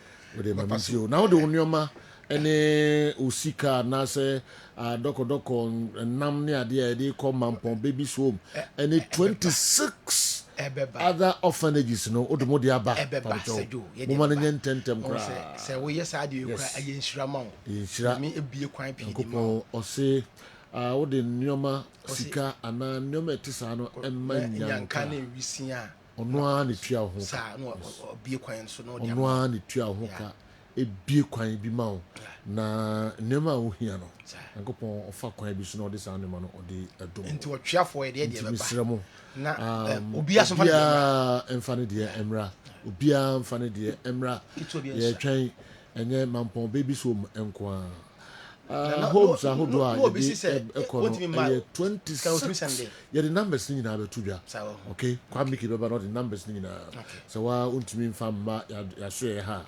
numbers a odi betum momo a na se nyoma sokra na se ye ma baby awo no mefa ye ba befa na nkwada no emobo ye papa omu hia ye mo ye beba na fi ye disanse mi nchechire mu bebre so abre otwa ija na shi kajegume enti na de make na se afe no eya akona we ya no enche na ye beto aba abato no twam pe na bronya to aso ekoba sa ye mfa ya re enni bronya abrochire force mo beba Ghana obi ko ye ekoba 3-4 years ni wo maaye na yiri ewufie ti oba wo de ahoden na ebesia na yiri na akoba se yare binti ebi kura wo ho de nsem akofom wa abrochire ho na wo ba fie odofo te fie etwen ho wo pese wo de anije be hia ne bronya we si mu ɛna wodwen ho a me bi coffee ahwe na me under 2 minutes me de kura ne me do fa kɔgye nya me ho atoye ɛnɛ saa afɔ na me ka mo ho asɛm sɛ obi a wɔtena kwantuom sɛ wɔ Ghana ha na wɔtu wɔtena kwantuom kɔ bɛ 2-3 years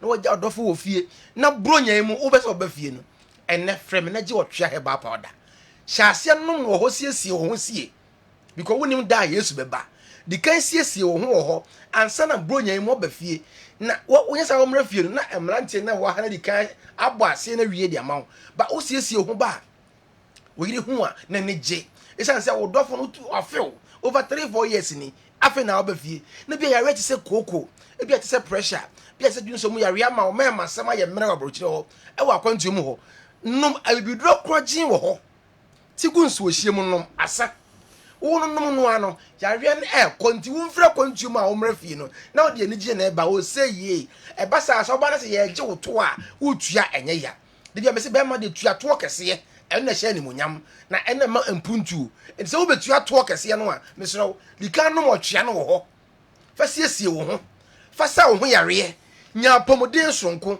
na yenso a ye wa ha no ma yare aka ya to hɔ no ma ye nam tokurum na ye di siesie no ye no mo twea heba powder ye ne akoko etete yen no sisi yare etete yen no ye no mo twea heba powder ye tigu nso ohye me ne sɛ ti ne yanom me ka obi ti hɔ no ma wɔ se me de me mpa bibiduro sabi wodi kontomre wansusu a wodi nyaadoa wo wi akrantie sakra no akrantie bi nkwan but ye bibiduro ma de a wo se me mpɛ de na opa biem we so ye pure herba a yetimi ye aduane edie wo nom na asaw yare na watimi agina brane obi wo ha na dwene nyina abadwo nso saa na ade achi se we wontimi nna na no honam ye ne ya no honam tutu no no mo twea herba powder tigu nso ohie mu nom asa wo no nom no ano na yare kakra na ekɔ obi wo ye bema ne bema sɛ nyina akɔfom ene afon wa lengelenge tinya bi asa sisifia akwaro nwom no wo no mo twea herba powder asa yare na ema ne ba asa no we no etu yare na se enti am say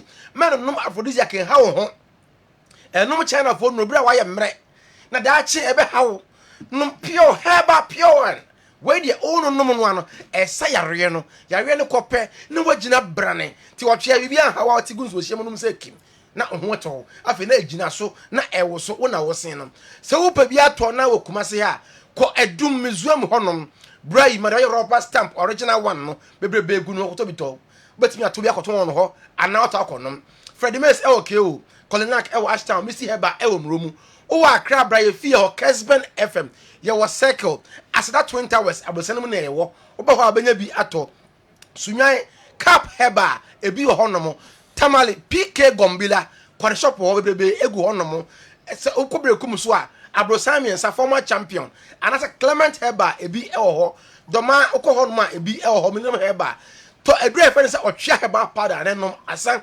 owas enso so takwa mensa takrade Jeff Elman Kasim Kepkos Boachi ansa edro ne ye otwea Heba powder tiguns wo hie mu wo ye oba o meses no emaye eba twasi 2 days na atwa obi de be 2-3 years ni kura no emaye meso to otwea Heba powder tiguns wo hie mu na nom asa eba kama na de ma wo ye oba ne ma sai wa hie ho ekwan no enkoyie ma wo wa sa wo ye oba no kura ompe enka bi ho meso emu aye kese ese wukuru ka no ti otwe Heba powder faguns wo hye mu nom asa sabi aya na man bi complain say ani kunu ka na ka aketwa eye matis saka na wompe na ne refi say bi ono so ka ne kwan ne kwaro no sabi mpa bi asa aya te kurota kwan na matis nam nom otwe Heba powder na nsiesie na wukunu ka no nyane size ma no asa eni je ba fie bu abese na pese omle fie kra wontimi mba because enyema ekoso ni pa bia mu no won oba no kra won pe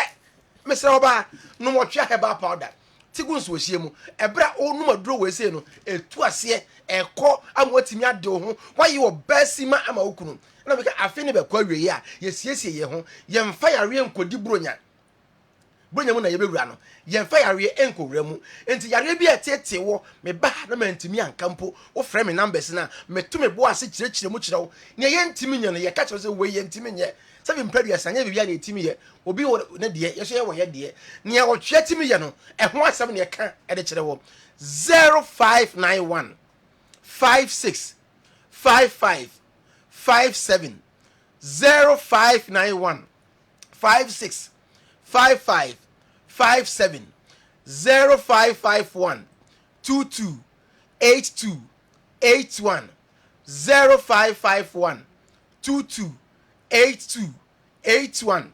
Last number no ekura ni nyina so ye adwuma ofra ya eba ye ho ye to ye bo ase ene wo kasa kama kama eno so ye 0550 63 90 37 0550 63 90 37.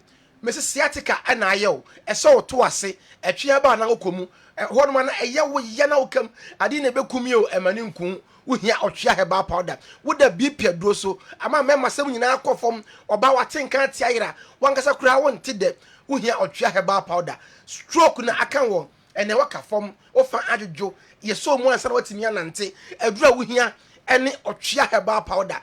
Wo tie gunso hiem asa na wanonom na onuma onomo na eye adwuma koforia Gapson pharmacy ena kɔ hɔ a ebi ɛwɔ hɔ afrawo ho ene ba bia bowra ɛdo no yɛ ɔtwea herbal powder tia me se me ɛma na ato me din Dr. Aji ya na de bia sɛ jo ka wɔ sɛ ententan me de no asie ene me kura Dr. Aji no ɔba wɔ 7 gate on ni hia dem a ɛwɔ sɛ wo bie ma no ba bie first second, third, fourth, last one 97. One here me no. Mo was what team Aji. Wo si me nyai. Was it was akoni ye. Say we know you that 10 years ni. Obani ka Aji da. Wo time you 2 minutes pe. Wo frɛ ne a ka wo ha wo kyerɛ yɛn. Ne fa ki bi nka otwea no ho. Na ye de amount. No nya long distance. What timi akoni ye. Numbers ni biem 0591 56 55 57 0551 22 82 81 and 0550 63 90 37.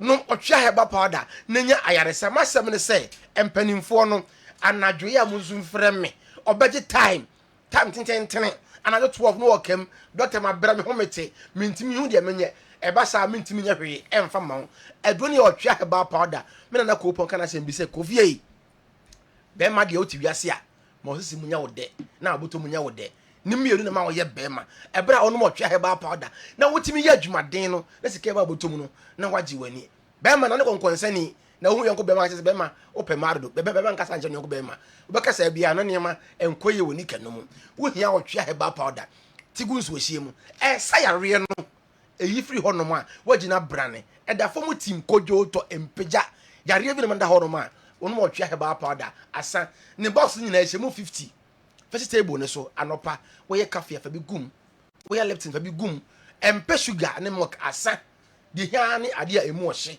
anwumre no wanom bi awusua nkyemfa to bi nanom ne nya yaresa sejo nyame insira Dr. Tintan be dasi ngopon onshira onso otwa herbal pebi na nom na ubehu difference na some kitwa kra o say empe sugar empe milk o de hia any insuhie for gum na nom obaha na okwa boys see di na tie ni say check the inconsistency here.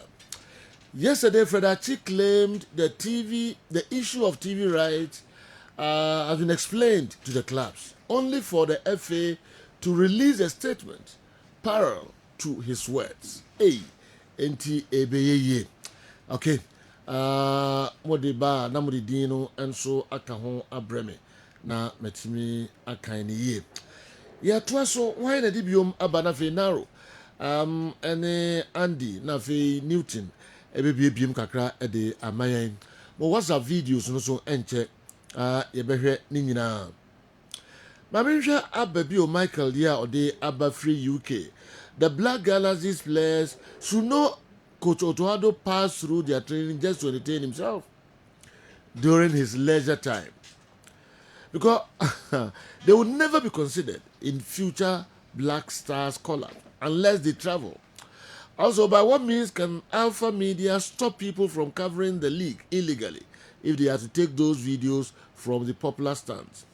Lastly, Kumasi, Asante Kotoko, Hatchofuk, Midiema, and Legon cities shouldn't allow the FA to share the TV rights money equally among the clubs, since their venues will get enough coverage. Ababio Michael, and so Anna Ediway Abreyen. Mesha Gadgets Begdi, Nafi Yabeka and Sam Kakra. I think Mr. Keto Kreku and his team seeking for a third term in office is a big no for me.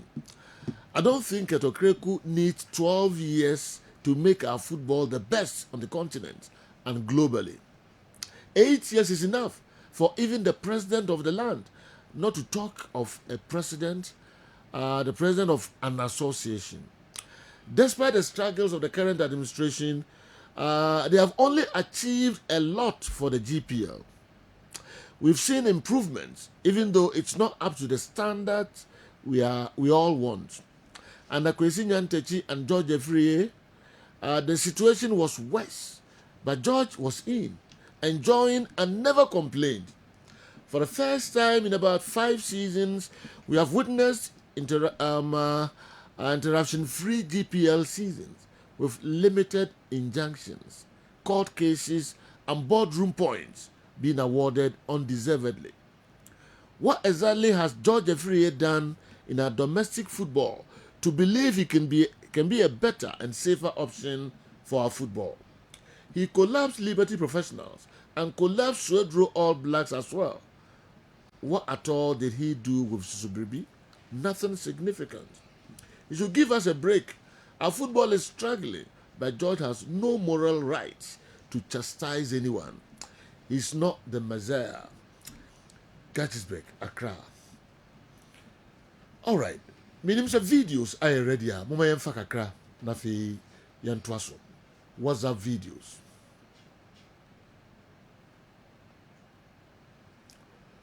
Okay. So WhatsApp videos no any ready this year. Okay. Yenti kakra. I just say league na air bono for so bia ni so because ubebo league na mpanyifo no mu de animu no o ma hye say we ne beji we ne be relegation. I just say league na air bono league na asai ketokra kukura nim say league na asai still I was san pese o san ejina hono biem say o pese ko third time again because the omoye no ama league no kura no ne hwe ya mo se jafo kwa mo ya dem tima commentary emi anso ye tie bi nyesa pa so hwe league no hwe league omo bo league no kura o timi hwe ball na bi o kura ball ko true wo ani ba ho kura na kese ball no keeper ball no keeper nsem eti we league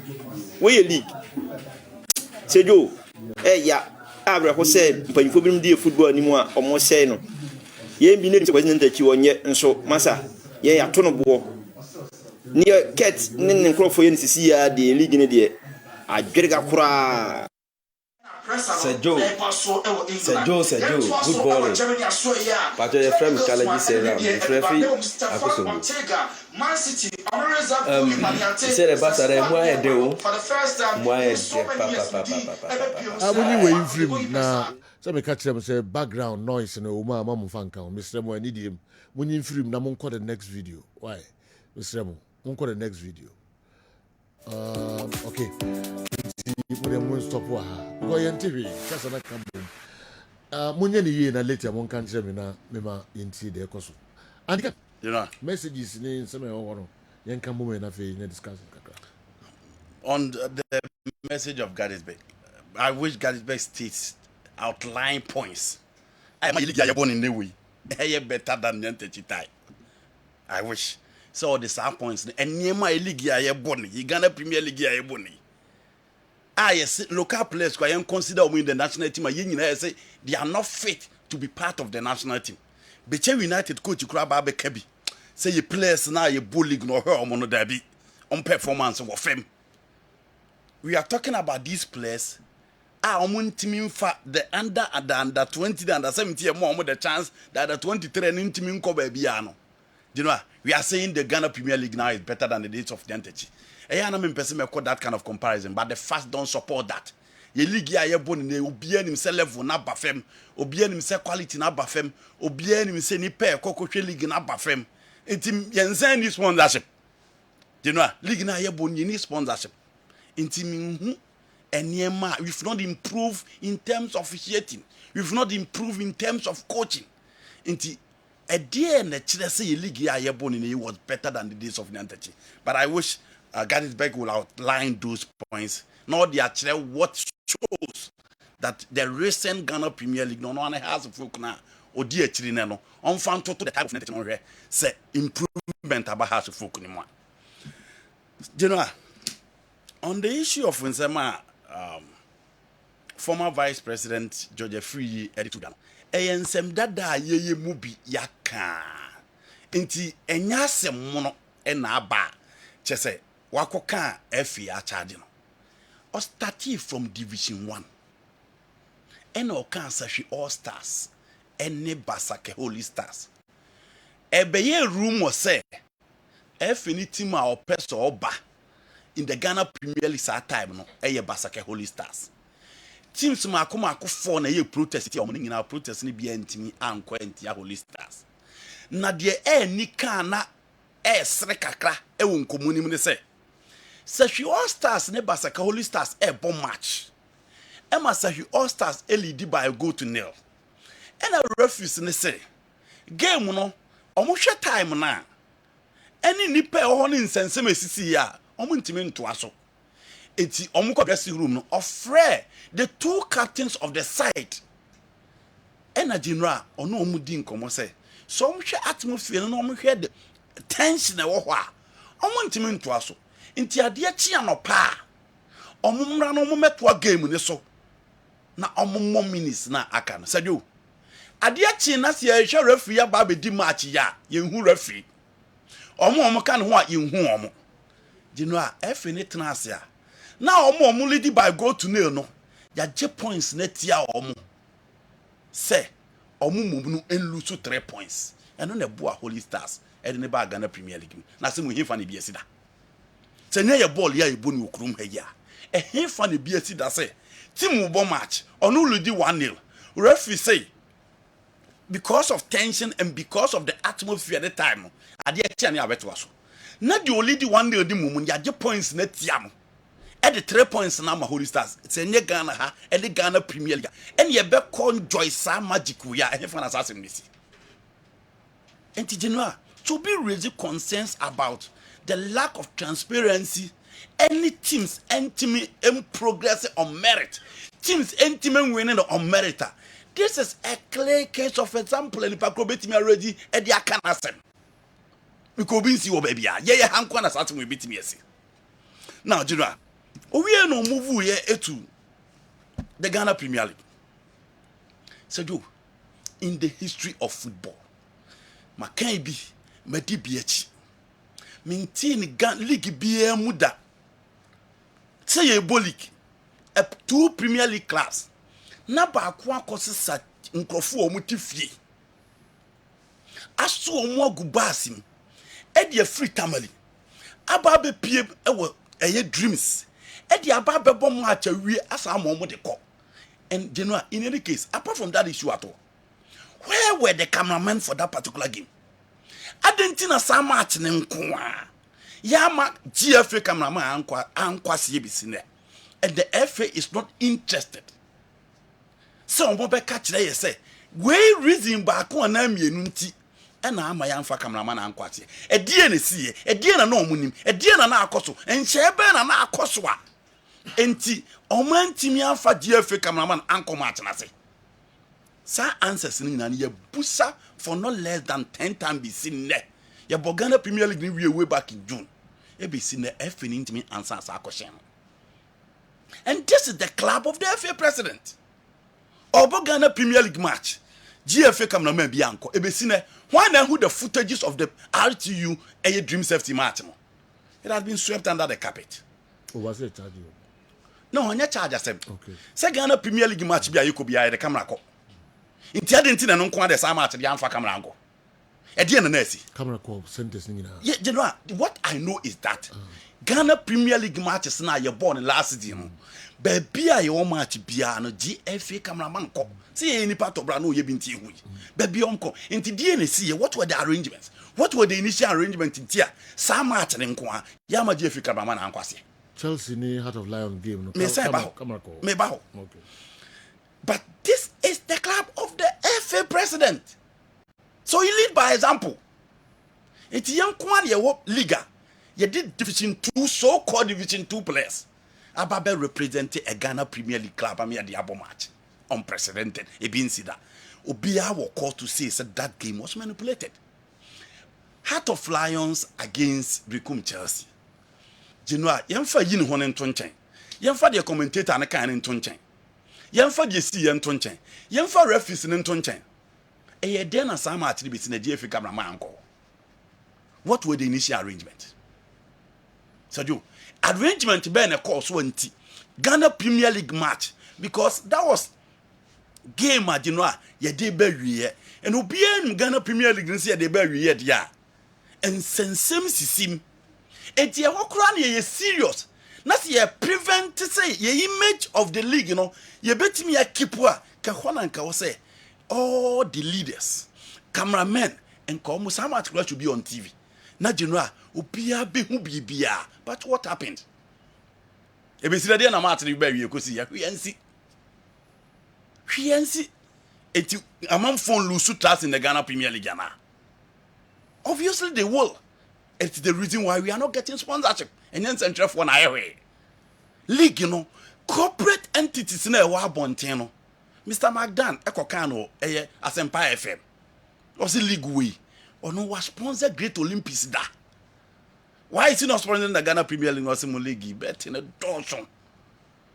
Eti General, Mr. George Free will course because in some no can and sema esida kaina or say kaye biu and yen samuna aba. Now on the issue of ya charging, General, nobody is above the law. You are discussing the spread of laws of evidence. Nobody is above the law. And so be tomra. Ye free obia na in the pakrom na no mama yini ho ano. Nti no me catch there say Joe, the entire leadership of clubs na ya no makomo to be mu benya visa na won temase. Joe, identity people who were part of the team game changing omo pass worst comment about the Ghana Premier League. Not those people were allowed to go scot free. Maka Mr. Abed Kobe, you know, I didn't know my phone so. Or say, but I know quite the same interview here, boy. As good and then a year baby and go stars. And almost say, oh, my patcho. Or say, letter on the tray. You know, or say, letter on the tray would deny the knowledge of the letter. I said, well, who tells him, yeah. So, be a can't say, now about one teaching the Pacraba patcho. Nani pane so abe patcho don't say, and you're on the tray letter. I said, who tells him, yeah. We are not sad to has a source on Tinyamata. He was part of the game changers campaign on the baby. What about some of the two just last games Nina fixed? Other commies, yes. General was games now born, last ones fixed. General, any para or casa, and now be from Biao. Or you'll be or cap president Katia so Kreku campaign. Or can't move on the other baby. Aladia can be see clubs no omunyeska league sponsorship nim. Inti betting on a boa omo. And my clubs need to survive. Did he say that? Let me read it for you. You know, for the benefit of doubt, let me read it from Aladia can be betting on a boa clubs. You know, did not just a year. My clubs. Yes. Aladia can be revealed that a lot of club owners are financially not sound and struggling to pay their players after several failed attempts to get sponsorship deals for the league. Betting in our game is a dicey situation. We have been pushing for sponsor for Ghana Premier League, but nothing has been done. So how can they survive?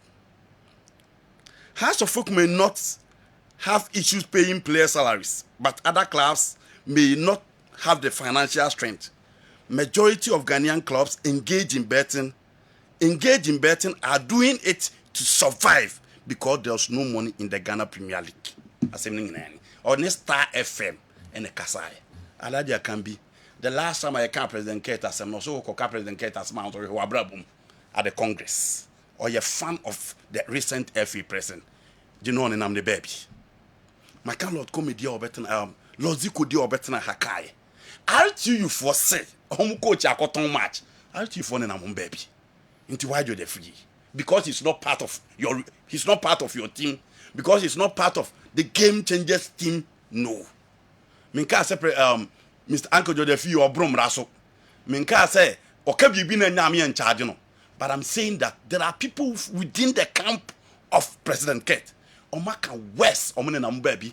Omune na hotama Claudian so very serious. E hon so meba ho. Doctor na hotama Claudian on dey say waka na won say ni petu aye a hard critic of the FA. Na say ni pa no dey on biant me from Alhaji Grusa and Dr. Dahota Makulu. Omumienu they consistently omu fire FA no omu cancer man no thing omo na nka o charge omo. But you know ntimi charge Alhaji Grusa because ko charge Alhaji Grusa obeka worse ache de waka no. Into those people have been allowed to go scot free. Why do they free? Ye ball no na egu no. E ho ne ba bia wo say mo ye adwuma to revive our football. Muntia referee sika. E be dey no omo match fixing. You don't pay referees. You're bullied. About through week 8 as a week 9. Still, you've not paid referees. You are calling for the tape. In the panel, Casa and General, aren't you match many lawyer? But if someone is talking about manipulation, that match will stand as a game that was manipulated. Because a being see that, where would team what to be in the history of football say English Premier League? Yeah, but na Manchester ko bon match no ma ko championship no maso akofa division 2 for acho mujesi so omune Arsenal de ko bon match and I say PSL Mamelodi Sundowns so match no ma ko division 2 akofa nkro for acho mujesi so mo ko bon match and that game alone till date general GFA cameraman bi anko nti I'm not saying George is right but the facts are that people have said worse things than what George said but those people have been allowed to go scot free. To say Samatex a winning league, through bribery and corruption, very serious. Yes, Dr. Jantabaklu. Also on TS, yes, Samatex about 17 games at home. No matter winning 16. Also on TS, it is Samatex game no more boy any league no more winning. On you to so my home didn't on the G League. No. That is what he said. You know what happened? Name's open some kind so no, but say you can't see so more. Yes. It is general. Dr. Nahotama is a board member of House of Folk. You know, sir, no, Samatex, they say a report no another FNS friend. Omuminu. League in why there, a FE. Yeah. Team Bedi no boy, Samatex. The Samatex was so clear on one. Yes. Dr. Nahotama also taking it on. Samson a Ghana Premier League nation penny for being sacked. It is almost per se league na ye bono. You need sponsorship. League no ho tie. Among for Niji league no league ni ho ya akono. Ne nipa wa bonti omo di sika beberere mu a. Quickly, you know. Say Uncle McDonald you know obi anim so omo be taking on. But obi to be taking here. Omo be ka de che say kura because they've been part of the game. Until Dr. Nyahota Makulusi nipa ba kwa wo de na. Wa hwe wakonya ne kra woni bio. And you know, oti nensema wa ba be ka say ono ne tinkom a tete de anya adwuma. He was emphatic. And he said, "Oh, and some are the free beka nyina. E bia ni ho e asem no. E asem dada every him, but it is because it is coming from George. On the issue of on your option the time omu ye bi, you know, let's discuss the subject matter. If you want to refute what he said, raise your points. It is not an issue of attack personalities." What about the fact that in the latter days of Nyantechi, our clubs could not perform in Africa? They seem better in Kett's era. Okay. When anyway, about who Africa must reason. My name is Anona Yewudidia. So good morning, sir. Please, what's George Afriye's track record in Ghana football? How many teams has he run successfully? Was he not the leader of delegation to World Cup 2014? I don't support Kett Okreku, but I think George talks too much. He attacked Kwesi Nyantechi at any opportunity he got, and after falling out with him, okay. Is he the only person who can lead Ghana football? I pray he becomes the next FA president so that Ghana can win the under-17, under-20, under-23, AFCON and World Cup. And the Premier League gets sponsorships and teams win the Champions League. Kwakudia, the champs, and the way what to all right, Sir Franco Naro. General, it's easy to challenge the competence of George Free. May onye be as a chairman of FIMA Minhuda. But I think that in this particular instance, the message and the issues are more important because Omato aba ede amobi ede yen football na hye nipa kronsa. Enti se neidie ye hwe yen football no pempen so edru.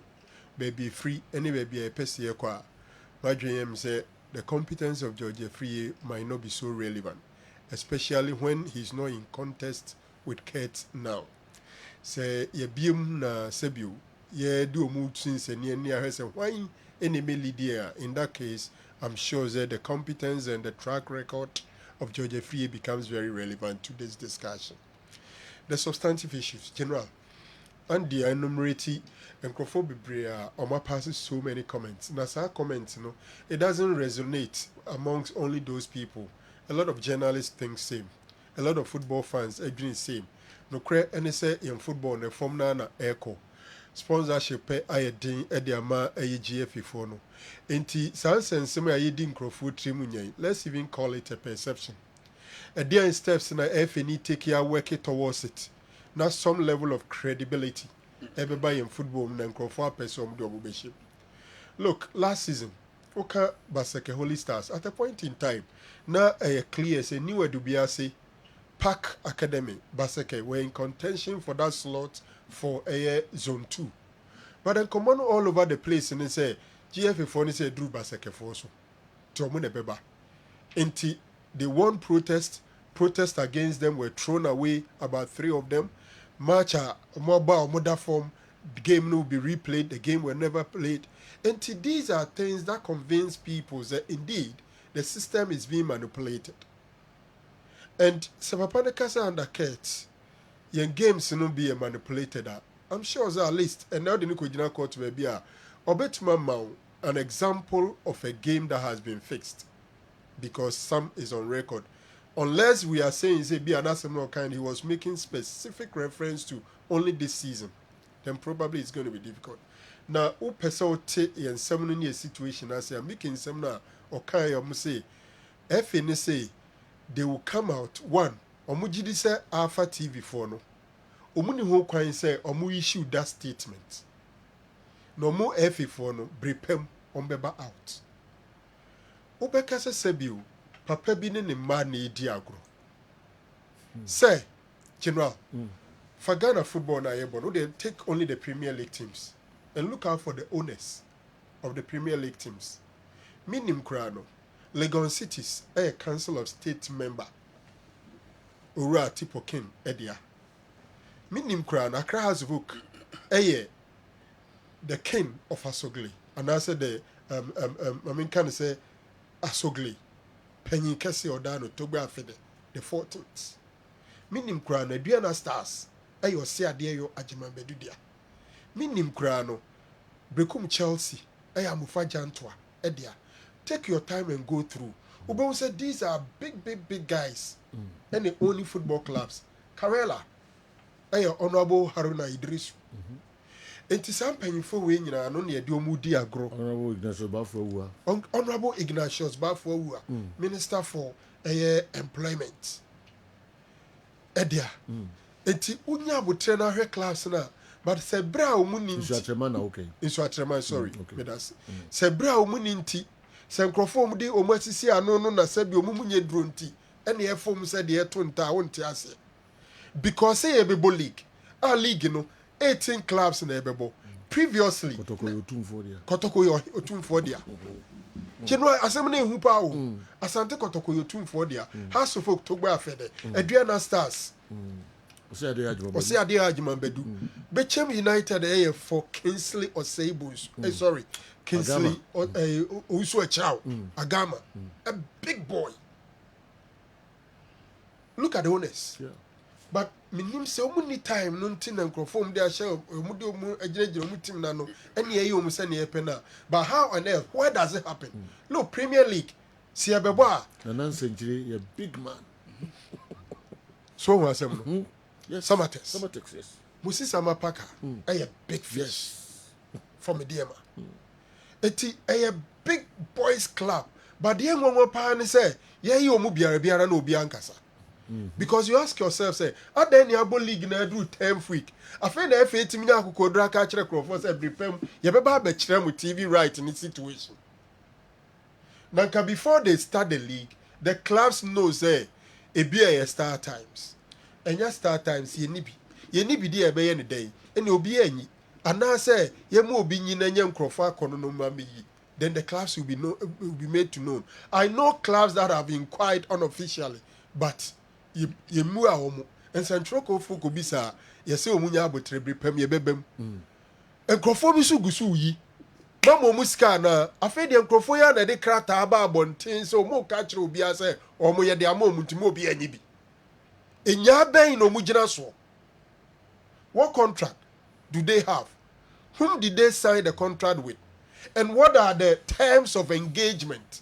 What is their commitment? Who even owe those radio or TV stations? This question nobody is asking. And it's the reason I'm so sad that sometimes I'm being too harsh on Gaka.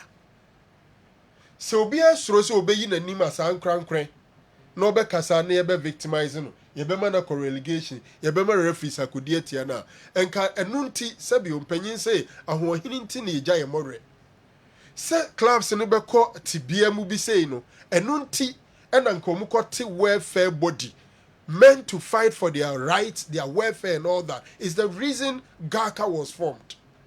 I think around this time, Gaka, as a mother body, rise to the FA, me members see league na ye bono. Omunti asiye. Because a brekum Chelsea bebo match no home match no, we in the TV so freer. As a chance, a number of people who will go to the stadium to watch the game will obviously reduced. It affects their money and affects their finances. So they should be compensated by way of TV rights money. Why are they even not in the known? And nobody is damn silent. People have been cowed into submission. And this is the level we are. Now sometimes me wasting me time can be because general say we be see we and now could you be a ye na who sustain the pakrona. Yeah, now we are anymore. Because you can't cry more than the bereaved. But in this case, the bereaved is silent. But sometimes you'll be so no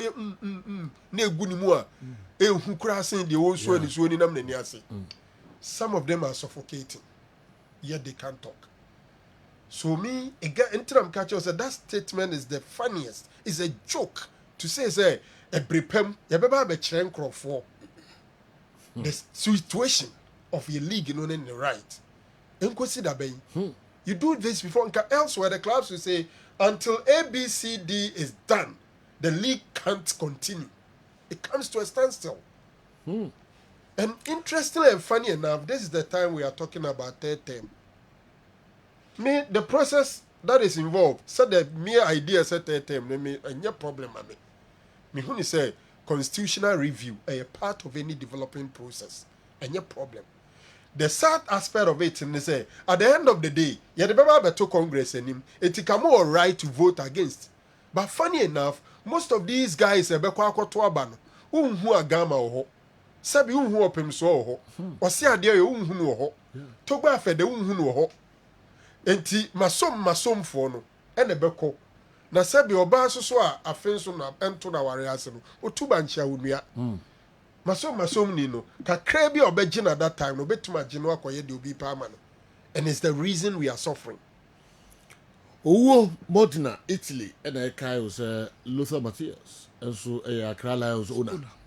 When you want to boy, it's you refia or cow. Luther Matthias want to boy. Dear Kenya want to be. As I tank with my friend, I got you. Want to boy. I don't tank with my friend. I don't tank with the clubs and all you teams in the baby. Alcohol tournament. Let him in the crab. Yes, was it? Nakatiamai. Tanko na pano who Nassim. It's general. Yes. When you have the owners of clubs in Ghana Premier League, more dupa, they're big boys. But look at what is happening. Kwame Shahai, the way Abreye, Mr. George Free said, what Mr. George Free said is true, so true. Facts don't lie. Our league is very manipulative. Last season, Midiama vs Heart of Lions at Takwa, Dreams vs Heart of Lions at Dewu. Till date, if the FA is not hiding anything, why is the video not out? What makes it serious is Midiama have been putting the highlights of their matches, both home and away, on their Facebook page. But because of what happened in that match, Heart of Lions, in that match with Heart of Lions, there is no highlights of that game. Okay. Kwame Shanghai. And so, Eddie, we are Brayen. Okocha, policeman. Sergio Andy has made my day. I will give him something anytime I come there. I'll give him more time, please. Okocha. Also, Bema Andy something. I doubt it. Policeman. Also, I'm a child there. Oh, so Okocha saying. One of the carcass or doubt. Some of them me reason. Me one reason. Maybe I old and different. O reason I have been. O reason I have been. Me didn't reason I am the kind. Into the kind of way. And one out there. It will go to me, Daddy. O reason here quite question. And our police in Daddy. Meba. O reason here quite question of one to my anything. No. O reason here no. Won't be for Okuta to quite. Meba. O reason here no. Yeah. Question I'm carrying the person. Police in charge. We was saying police on charge now. In fact, me see super the police in charge, my dear. That's what I'm telling. Apart from Papa. But no chairman there. Papa police. No Papa police. Oh, okay. Or chairman there as a son. But say police in pa. That's how be a unko sia unya police near them for. Na dey now police near chawa there. Be brave. Yes. Okay. Police for charge. Police. Yes. So mum na ji staff. Me don ko pa no. You be after very good. Yes, mum na ji. Staff. Me don ko pa. This is we so oko a western region. Oh, okay. Oh, staff a champion. Unkai no. Oh, Champion be brave. Oh, sir. Yes. But my boy be brave. No, na menya is so done for ASP Fuseni, Halidu, MTTU. Oh, okay. Oh, yes, so be chama there. The police when I started problem. La kwa. La. I'm a chair kwa. La kwa. Eh? La kwa says you here this Brekum. Yes. La kwa. I'm a chair anymore. Massa. Police for charge. I will charge pa. To be mad to continue because the police for charge. Coach. Me casa me bisa keke. Say police for charge. I will charge pa. Din na me dream bobo bebre wa. But no mo jisin so mu chew. I know you was me support that will be nim the worker. Yeah, okay. You the worker. O mu jisin so. You na there. Insurance we be that be a wound. We ready to review.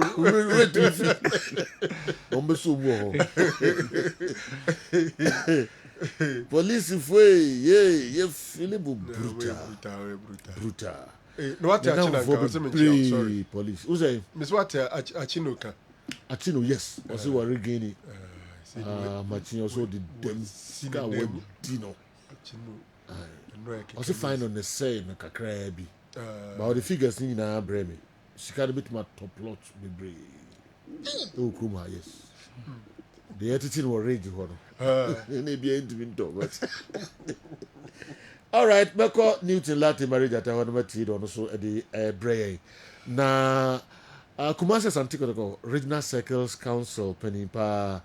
And so I was studio Hame Kwaba Nafi ever heard on the brain. I wanted to sleep, but Andy's presentation has taken my sleep away. He's so good. Give him much time to fire. Emmanuel Kumi Apisika wahe. And I do and so a brain. All right. No other messages were her. I need good afternoon. Franco and Andy have made my day. You guys are incredible. But Franco is something else. Joe Shibi, Toronto, Canada. And anyway, and so a brain. Okay. New summer na me hwebe ya odi be fa kakra sana maba Circles Council. Me sure say in the course of a baby Black Stars. Listen, okay. Aba, oh, who's this here? And then release and send Makoni. Yeah, 3 local players. Okay. Yeah, 3 local players. Why? For Razak Simpson Nations. Nations FC. Nations FC. Yeah. Razak Simpson. Yeah. When you call up. Yeah, Isaac Afu. Samatex. Ono the SNO last. Okay. And then Emmanuel Entry from Asante Kotoko. Emmanuel Entry Kotoko. Yes. Also in the caller. Yes, indeed. Okay. This time Roman Frederick Abdul Manaf Nuruddin, goalkeeper no. Ababak. It means how many players am afraid? 3 Omafre Atizigi. Omafre Abdul Manaf Nuruddin. Joe Wallacott. We money 3 goalkeepers. Okay. And then defenders Alidu Seidu, Tarek Lamti, Jonas Ajeti, Nathaniel Ejei, Alexander Jiku, Jerome Opoku, and then Gideon Mensah alongside Isaac Afu and then Razak Simpson. We money make it the defense. Okay. And then Elisha Owusu, Francis Abu, Ibrahim Suleimana, Michael Beidu, Mohamed Kudus, Emmanuel Entry. We want to make it the midfield no, and of course the wingers alongside the forwards na kwa Ibrahim Osman, Obeka Ernest Nyama, Antoine Semenyo, Jordan Ayu, Obeka Inaki William, Abdul Fattah Isaku, and then Joseph Pencil. Okay. So we said you. All right. The Pencil last qualifier. Yeah, Pencil and Timiamba last qualifiers. Patel is still out. Patel is out. Mohamed Salisu is out. Abdul Mumin is out. Okay. Wemo and Timiamba. All right. That Afro guy in the minute in the cheaper. Yeah, Isaac Afu. Yeah, Samatex. Kakrana Okura Black Stars, obey your man players, any team management, and so many to do. Obe presenting Dr. Century. Yes. Or did Jesse, every Dr. Century, na the players, kakra okunya. Even though Black Stars are winning match. When winning bonus, pay them na kakra na. And to me, one pay bia and Bobu Massa boy. Yeah. Razak Simpson, I'm happy for you. All right. Last week, an inspector of SWAT bought me fufu from their canteen. Yesterday, a lance corporal gifted me 50 cedis. This morning, a sergeant called me and gave me 50 cedis from the SWAT unit. Talisman. And as a man can okay. Then, more, yes, all right, young Comra, na met us, but seriously, your police for and for me, more than benefited from them. Yes, they prepare. Almost seniors, okay. Yeah. And the minima de Yakwaba. Some kind of intimate can do the uncle. What's that, Choda?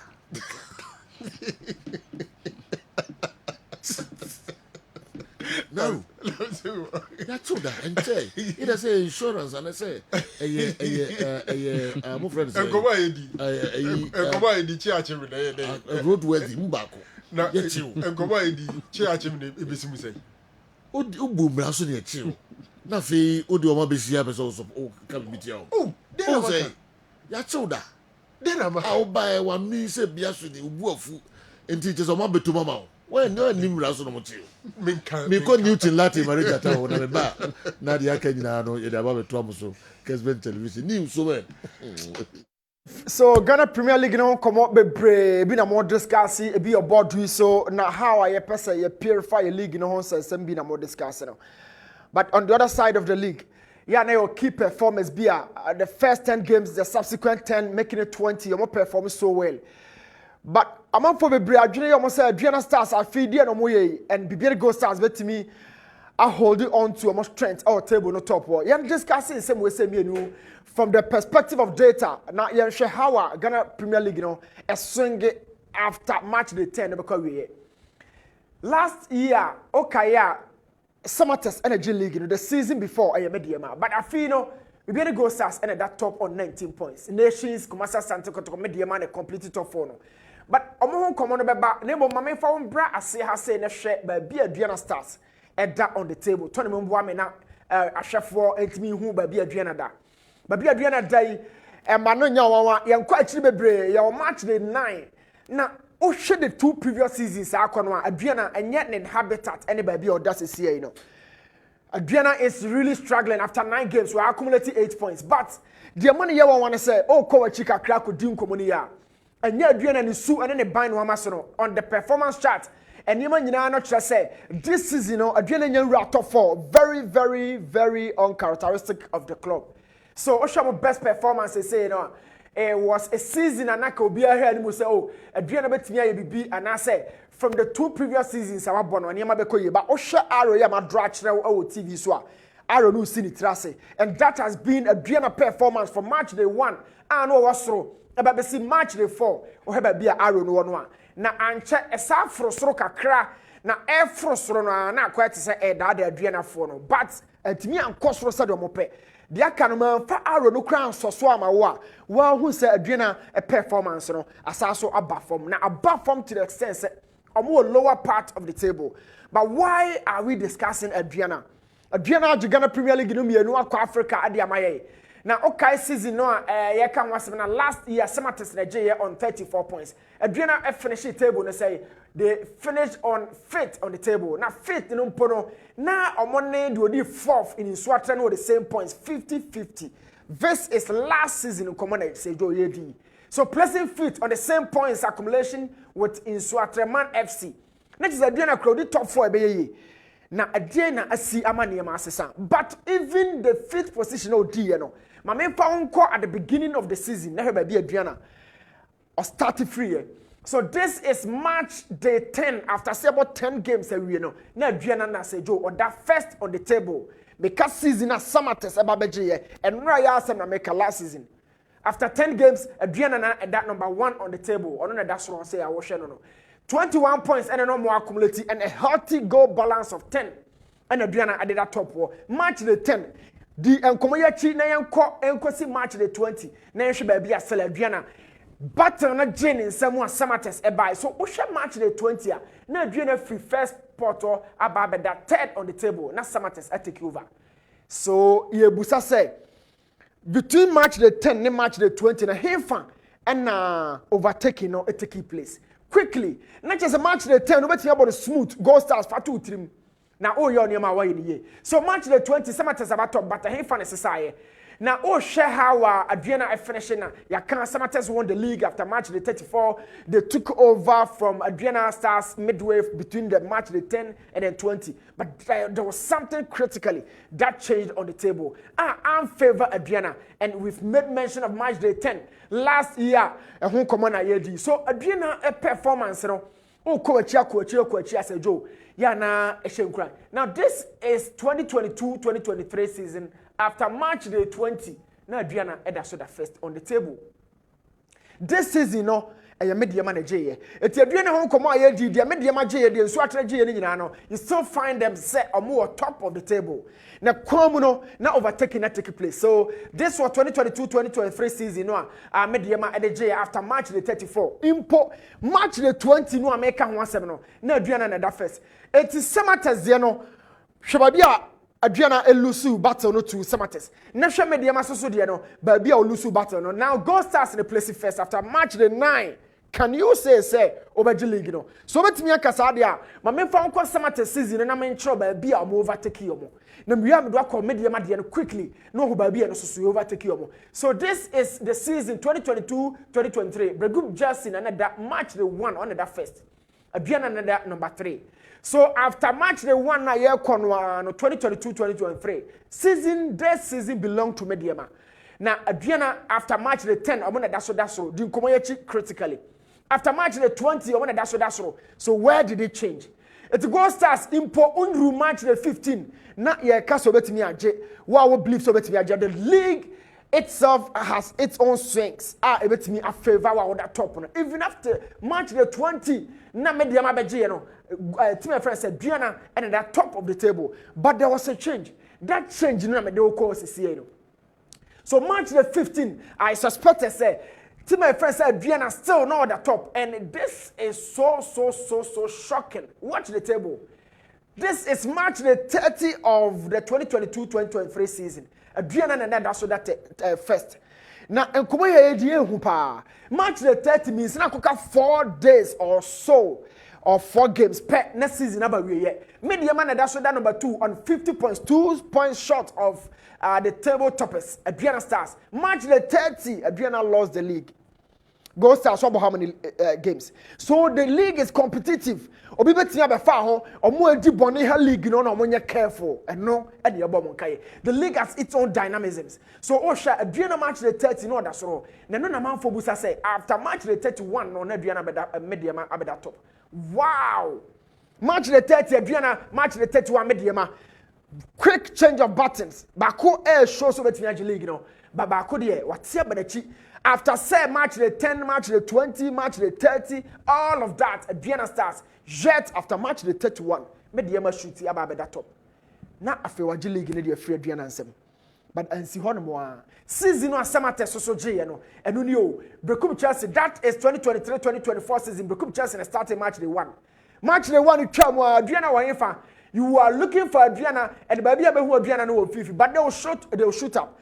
And quickly they've shot up after match the 10. Obabe Brekum Chelsea about to 10. And no about that honor. Match the 10, young oh, we feel say Samatas are not some media match league in every some. That's the following season. Adriana are back. Match the 20, then this is Samatex. So between match the 10, match the 20, I was asking you, say, hey, fan, and Adriana slip away. Now they slipped during the season, I media match, you know. And last season, but even with that, after match the 15, still now Adriana and at the top of the table after match the 15. Watch it critically. Never come Chelsea toss 2 after match the 15. Match the 16, then it changed. So Adriana in the last 2 seasons, so match the 16, match the 30, how do we lose league? You know? Can we say emphatically say this is match the 16? Samatas na that number 1 no. League na asenge ayi Adriana free top ababeda 10 position so atrakra no. Match the 16 they lost the league to Mediama. Match the 30 they lost the league. So we asking say the league its competitive in the channel can never be lost and panifo jaye esumasi dwadia e wo league no mo. So Samatas ababeje na ekwa wie no na the following season ayi wo mu a started and come on oh your boy baso kotoko squad net to say media betimi age. We've all been saying all sort of things about these clubs be better go start so betimi age. But at the end of the day no we asking say 9 games into me for one league ni man ye consistent performance and go starts in here after match the 9 on 19 points. So Joe, question back why you say 19 points he say go starts in Kobe bia. What the Adriana come on no e can say man ye in the last 2 seasons ah. Exercise say be see our top 4 num. And say be see our top 4 num. Na eba ne say na u league na china the data when they do nkomo dia obey careful kakra say wo kan team say na even with this season no match the 1 in Swaterman start na goal stars na kotoko nyina no omu di akire eba so match the 1 na nye goal stars na start no e no kotoko eba match the 5 ebe 2 goal stars mediama e din Swater ni free home and Swater crowd or table middle table so then na kotoko so free top 1 after match the 9. This has been the strengths I what top table ho and my pure last 2 seasons and komoyi ne tofa bone say a bad day what can do say you koko say even though that table no top no obetimi age league na man yi ba bia me gina there say job busa me na man koye hufo a there are clubs be omo performance na kire say obetimi aka 4 clubs be and 5 say obetimi age league no bako a defending champions Samatex omo age league na be yi on the table omo position here nice. Omo we are top 4 but omo na top 4 na say they can really hit you hard. Samatex na defending champions obeba pa take note. The next club after Samatex Mediama squad na fe venue na fe sika wo panini bottom they have top coach wako Africa ba they don't lack everything they lack nothing. So Mediama so betimi aba be German na yeba bi on nam na no oni lower bottom for ne sorry on bebre. And then of course Kumasa Sante Kotoko omo knock in the last 2 seasons after Sir Dr. Ogum Jama in the first spell no. Now share Emrantie ya. Efe squad near 9 squad. Ebetimi fit all the clubs but to win the league you need to show some deeper strength from the depth of your squad now or bench you know.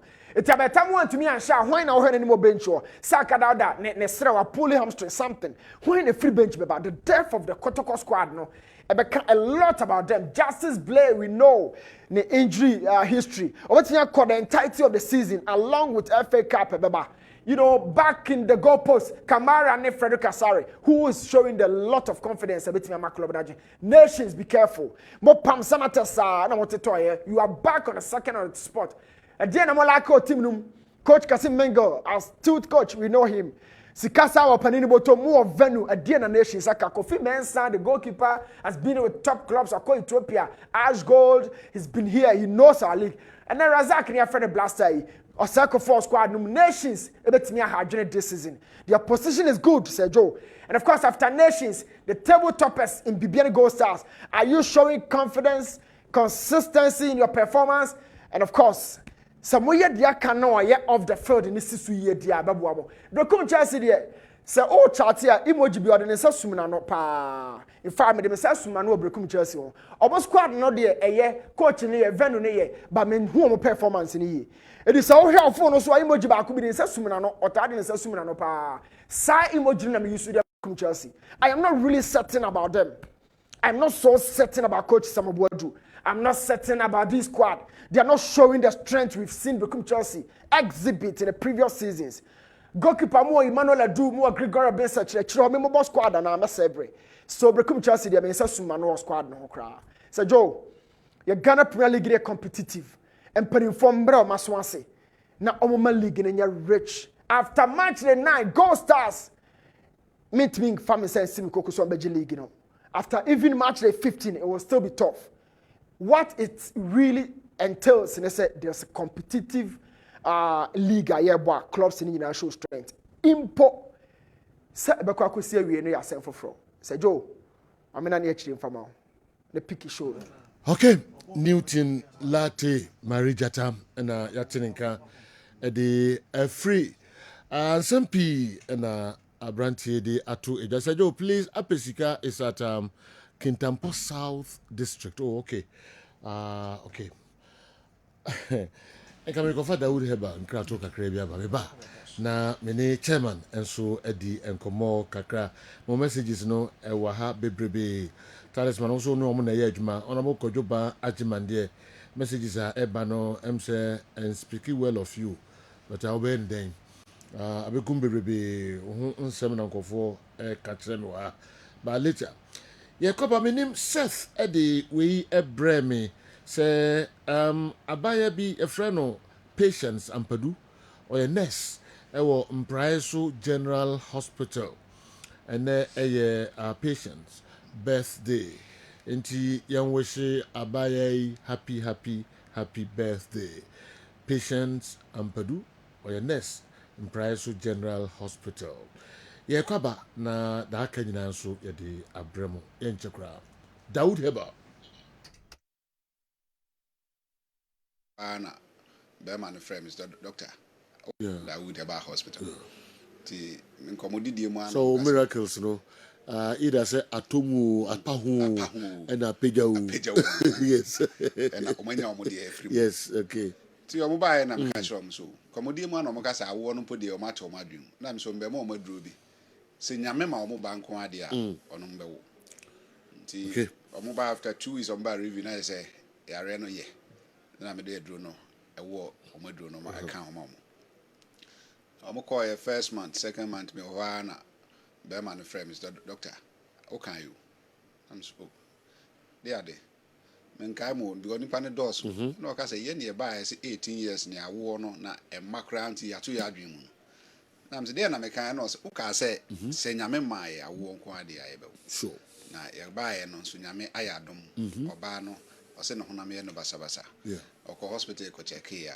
ye say wa fa ye funu yeah na me nim say agro enro adu yi me o ha na ombae akora be ma eda oba na so wow omo de ne ba be kire no madase wow nti sejo se wo ye adwuma na eyese ya e ma wo hu sampa adwuma na wo ye yes nti ekoba se awo a ba bia nipa na hwe emfira na wo tie emfiri bia no ya na de ye hwehwe ne se oba no be ma ne nyina no omuntu anamo no mbom so hu because ya na enye oba nko ana ewo ji se be ma ede nkwam wadua oba ni mu ansa na watimi akora no amamawo so mienu nyina ba ne ya hwe se be ma no owie peyo ana oba no nso wie peyo ana hefa na efiri ti de duro kana yi ni maduro kura wo se ye de ka oba no ma na nyense na ofa yefunu Enti baby onipa na hwe bia no on fa numbers no 0244 88 64 37 0244 88 64 37 so jo me chira wade bi me ba meja o meka no me try asa me de be ba me refi sisi a meja o meka no ohu aboa osono yes yeah osono owe ahaban ona ma on se owo soro nti nhaban ahodo na ori opeda ne ti a na ote nhaban no na ori na ya haban ba akope haban different okay na se woni ma haban no nyina eye osono odi a on se be se wo aponche a ye wa haban bi wo aponche na we ye obi wo ha onni saa na osono nso te ya haban bia na ori ye wo de ori ene de onri na se ori saa haban no nyina wi a ekeka bomu a owi a obeja ne nan oja ne nan a na se wokohu osono aja nan na ete se ahaban no waposa no okay se wotimi nya saa osono aja nan na ye de ye aduru a obi wa wayare for 30 years wa chini saa ezi ye hu yare kure nko but ye decide ro ne ye na eko really that is traditional medicine I see nti ye aduru na munim haban na ngasa sa nya obi a ne nim ono osono na nim osono ne Dawood minim ni nyina okay minim nti na make say wonnim a wodi ye aduru a eko na wonnim a yese wote da se abrawa ko for osono aja na wodi ye aduru okay but ye de ye mawa traditional medicine ye broad wow ha nti wo ye na se e wo se wo hunu na kwa ne nyina ni secret wo mu nyina nti wo ye dro na bon se nipa no sisi ana ne ho ato no okay sisi a wo ba Dawood e ba hospital unim se jo mo ka se prostate specialist prostate specialist di nti o mo ka se nyina ne se obi aya hye ne rubber for 4 years yeah de bi okọ de fufratum yi ni de fufratum oba Dawood e ba hospital 1 month pepepe na prostate rubber no ye free be me no obi wo ho kra na o se junso de no ono akọ se o ti se junso de no okojina wa na junso na yi obi de hye na ya se ha se o da sorry na ye free ho junso no fa ne be mam e kire wo se ye adwuma no okay na ansa na ye de aduro no nso beka nipa no yesi ye hwehwe hu yare kropoti a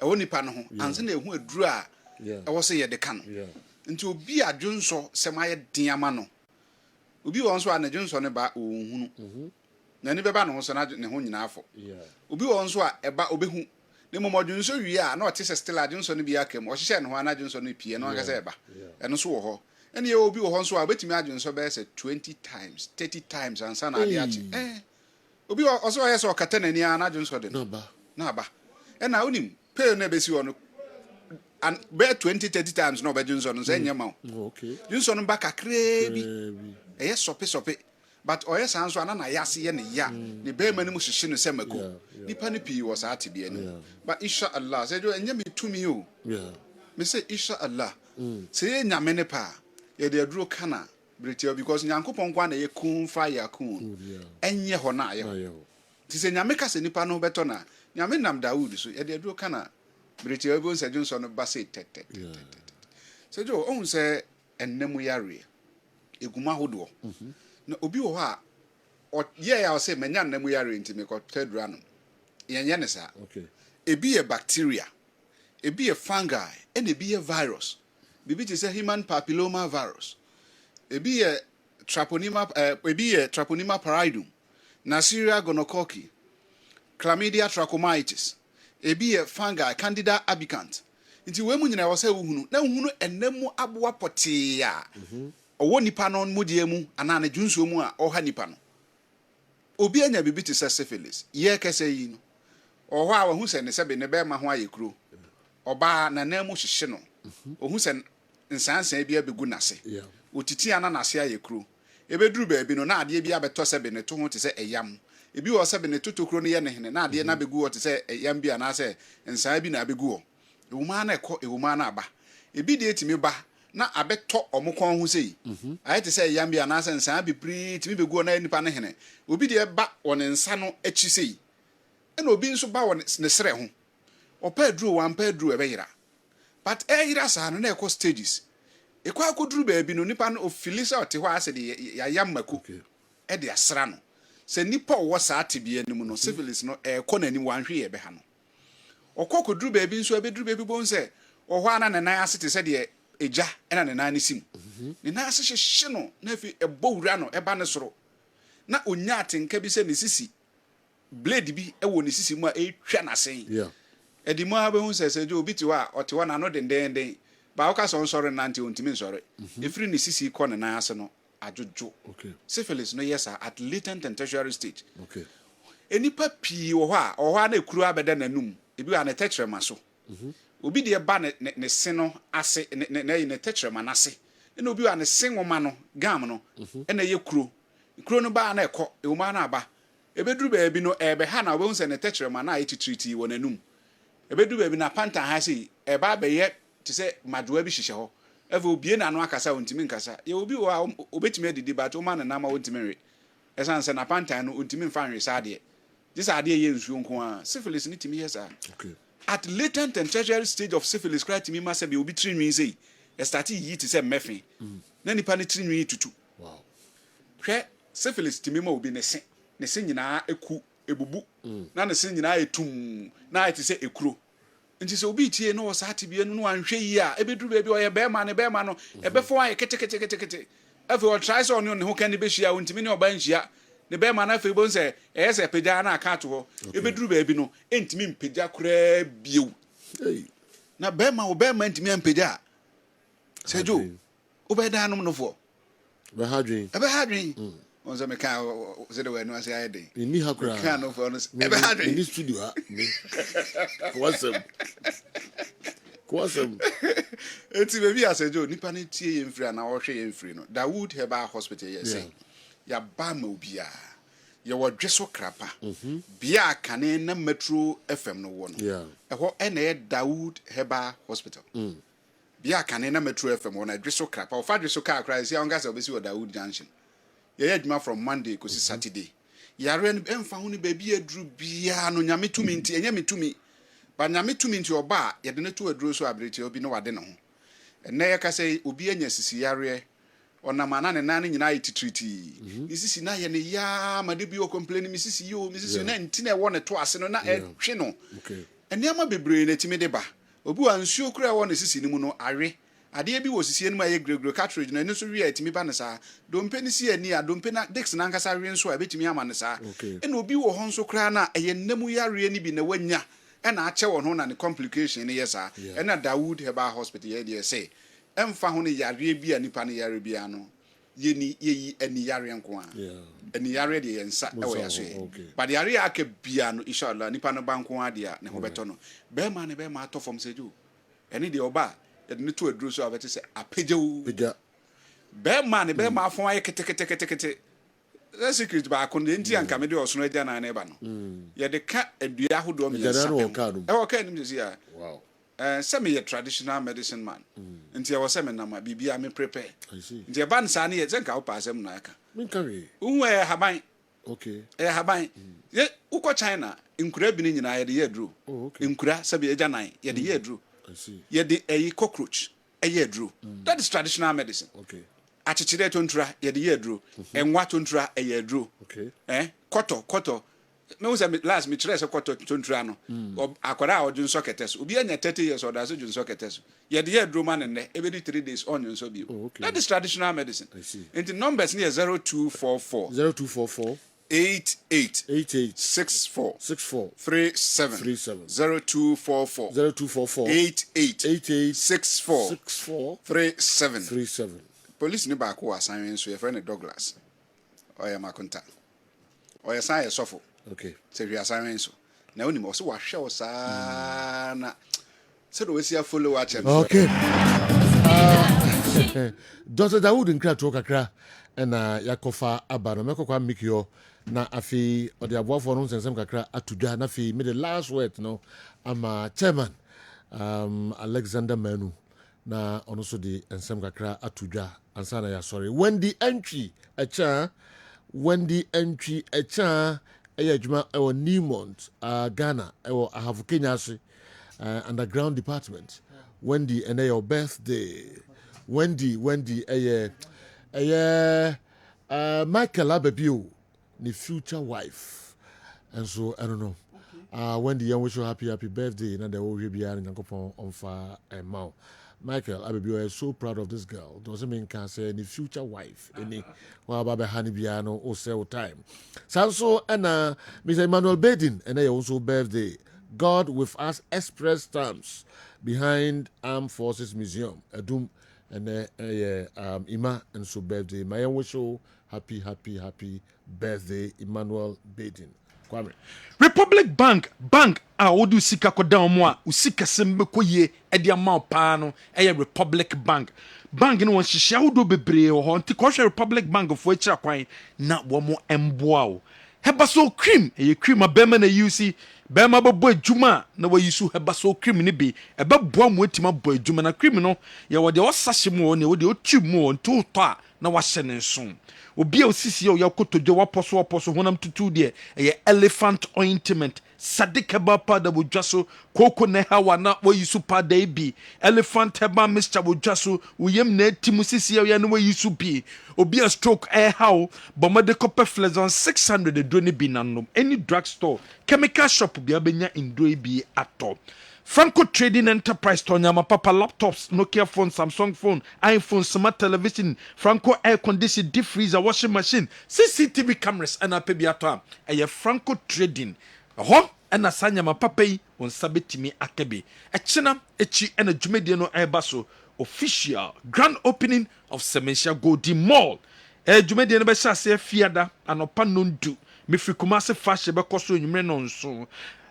Convoy and so ebekoso and as a peace walk no ebekoso and also a Saturday numere and at the big concert na ebaso koden chicken paluta ko fikinata osekrom sikeni wo nyina beba dwumedie no enso asibi asabe travel and tour se me fanto wanim say do ko Dubai anything frey your number is 0246603711 for number we so ye bejo so Totina 74 and we need T74 drone wonum T74 ebeboa wo num T74 drone bi na insist oni peduano num T74 drone bi na embo ho ban emfi yare awodo January yem fancy hanom. Okay, yem fa NCI chairman Alexander Manu enkoye but asemi number be busa obi so was be the ebe two mo supporters no anymore. Sure.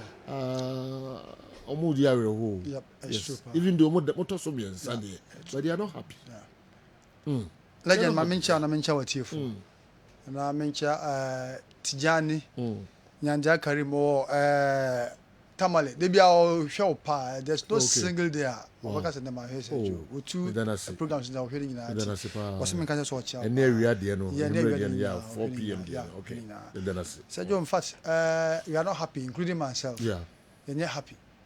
The question whether they feel from the pre-matches now here no. Pre-season now here no. They feel like boom na nkeko but football no say you assessor nti the American supporters no they nya abotre it also 3 said it also 3 said kaka about 9 matches we still have 6 5 matches to go. Yeah. 9 matches on until about 7 matches. Say 17 is it about 34 so say about 17 8 matches. There were 8 matches to go for the first round.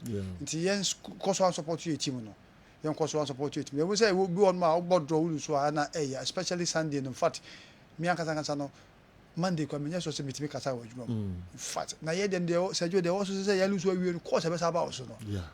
And now I'm person answer technical questions. Yeah. What I say, but we need also jojo o makoma. Me say we na from me fan tell so from me say me fa. Tell so me so many technical questions. Anya sing to. Na anya wo na say. Anya me na was me answer. But we nya botre my yanko press I mean bibia sisi now the yanko so one support team say be yi say be yi to say player na o free player na I mean now o encourage player no what I say ebi what my bobo no so anko yi a mo so no mo abamu ya de ya bu to say no mo an kasa na kasa eja mo na say ya kasa bia kasa bia che nkwa na che mo a say you want here we end up killing their spirit ko ba san so de ho na ebi hu amane no enti anko yi kura no I mean yen form say nwan ketwa yenye de players omo they say me for instance me che obi a o bokoto obi a tie form say nyamu nketwa ye to mu fo ya mu nkeka mo ho na ma anwini a seni ne comfort anu na ma sati me from one after the other because me invite them to me hon me fi na e din ko bia we say yinti abia keko yi fatu we boss na plan na ho keka na ba form pa e de ba dia technical question na yes I will say sir me hwe kotoko against me there ma wotakwa yeah